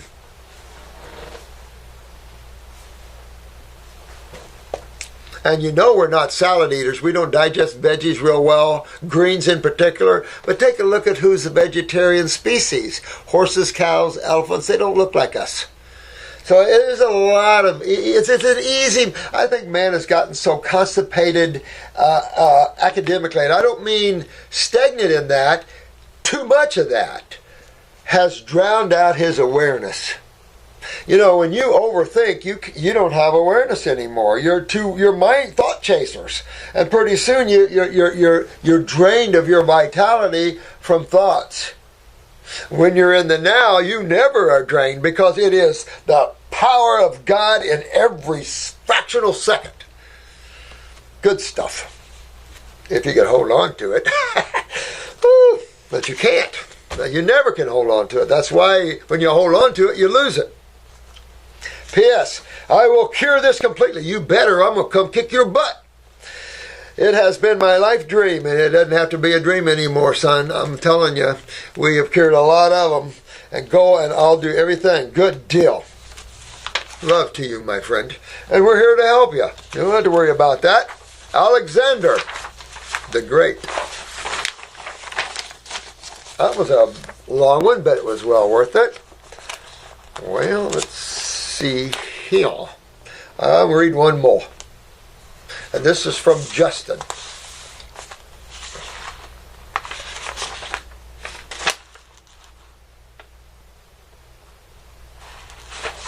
I'll read two more. Hey, Justin. I love you too. Always. Thanks. You know, loving each other is so much better than disliking each other, isn't it? It's so much better. Becoming one again and having friends and everybody on the same level is fun. You know, and if you're not, it doesn't matter. You know, it doesn't matter what level souls get stuck on this plane. You can always reach a helping hand. The more you know consciousness, the more you see where people get stuck, and you can just open an open hand and say, hey, you're overthinking. Stop thinking so much.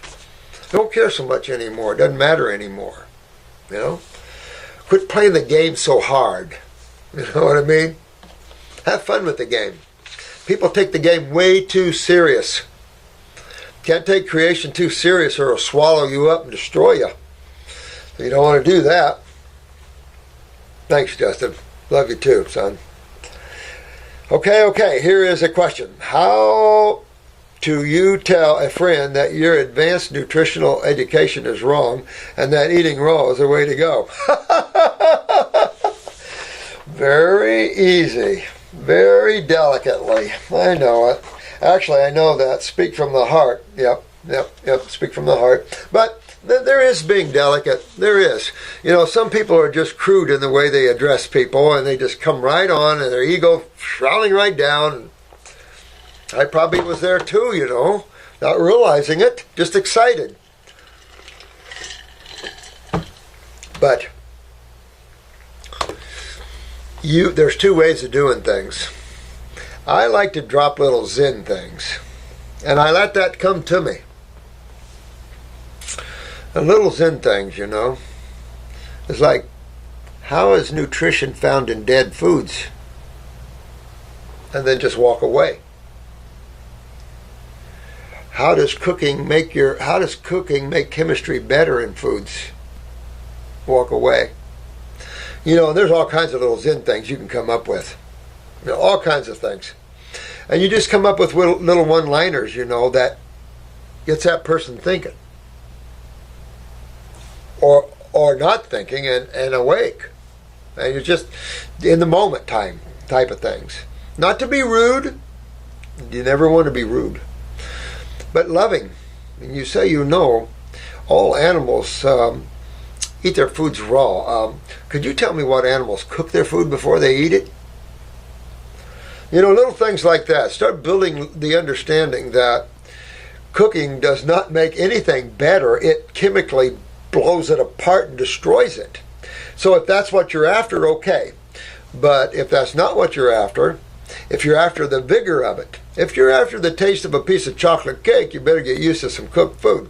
But if you want the invigoration and the sweetness and the nirvanic taste of a great mango, and that's what you do too. You know, get your spiritual side down too, where you're strong within the self, where nothing bothers you here. You cannot let this world get to you anymore. You don't want your emotional world to get to you anymore, even though you've created all of this. And you don't want your thoughts to control you. You want to reverse all those three things. You want to control your thoughts. Let your mind do the work and bring it to your consciousness. But if you're not there watching, you'll never get the thought. The other thing, emotionally. Fix the adrenals. All emotions are tied to the physical body of the adrenal glands, and that's your anxieties. Fix those. Make them strong. And you'll be strong. Don't become detached. In the emotional world, that's the driving force of thought. That's the driving force of all things. So don't care so much about things. It's not important anymore. You've lived your life. Some of you young people are here for much bigger and greater things. Some of you guys are real big spiritual beings here to change the planet and to work with this. So a lot of you souls that are with parents that are giving you raw foods, there's a reason for that. And so you have to kind of touch on it lightly. I think I'm probably a good example of someone who didn't at first. You know, I'm happy, I'm excited, I'm getting my health back, I'm invigorated, I'm awake, my friends, I love them. I'm saying, hey man, you can't eat those cooked foods anymore. Look what I found. Yeah, the learning curve is can be big and long, but that's the kind of thing it is you want to come from a loving position, always working on yourself and showing them, demonstrating to them how good you feel and how good it is. Even, oh man, this is so good. But let me tell you, you could be sitting at a big table at a restaurant and you order a big salad and everybody orders their steak and their potatoes and all their different chickens and all their different things and their lasagnas or whatever. And here's this big, beautiful, electric, vibrational salad. And I guarantee you almost everybody in the table will turn their heads and look at your salad. Because inside, that soul knows. It's just that individual so lost in the mind it can't hear its own self talk to itself. The mind is always talking to it, and the mind is controlled by another entity. Deity. God has an individual controlling the mind. Actually, I know that. Speak from the heart. I guess I really don't have a question after all. You answered your own question, didn't you? Yeah. I love you, I love you, and I love you too. Eternally, Justin. The mountain man from Georgia. Hey, mountain man from Georgia. Here's a mountain man from Florida. Wait a minute. We don't have mountains. All right. Here's a hill man. We got hills. There's a hill man from Florida. I'll just make it a beach man. Here's a beach man from Florida. I love you, man. Thanks. Thanks for giving me the information and guidance so I can reclaim my power in my life. You welcome. You welcome. I do love you, man. Thanks so much. Mountain man from Georgia. I do like the Mountain Man show, though. I don't know. I haven't seen the new one. Last week it didn't look like they played a new one. I don't know.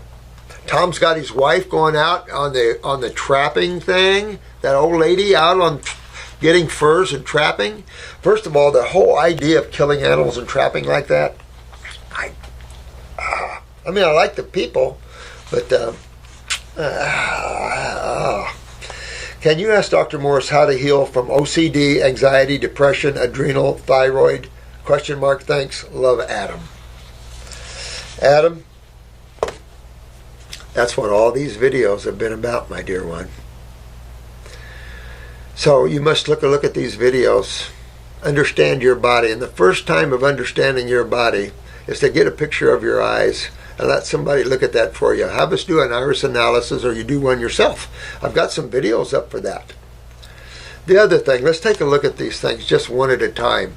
OCD, okay? Now, you want to get up in the head with circulation, upper circulation and brain and nerve. And I would have this anyway in your life for, a couple of years. Just upper circuit, brain and nerve, Adam. Even if you just did it for a year. 5 days on, 2 days off. This will start bringing oxygenated blood up in the brain. This will start turning on the neurons. This will really get you going. It'll start opening you up. It'll start correcting and enhancing neurons.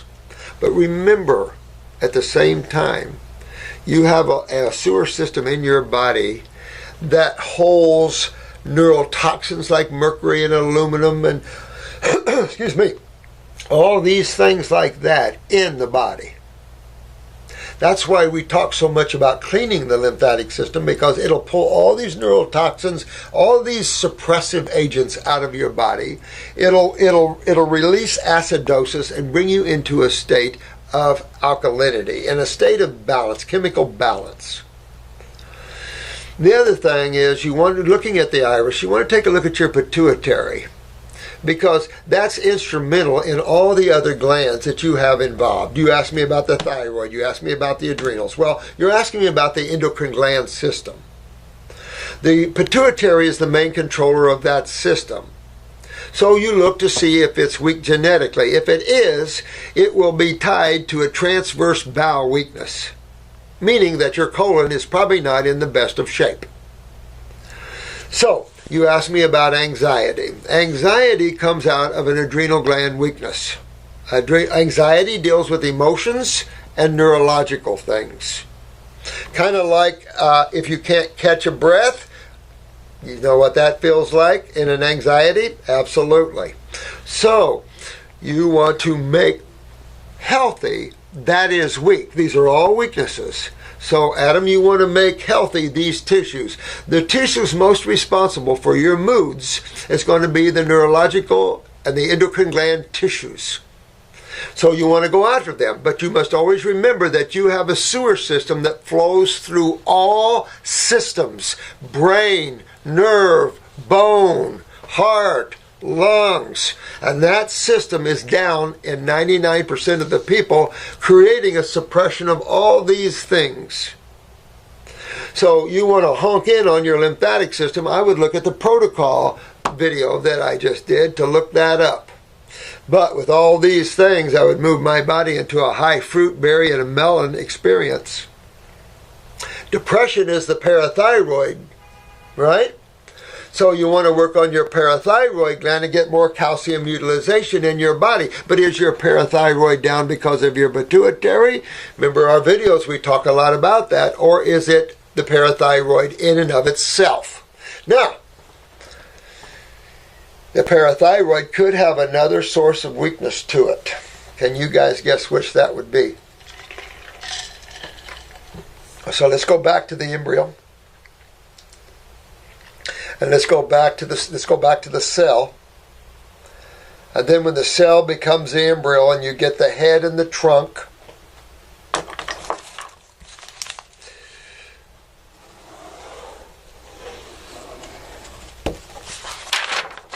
something like that.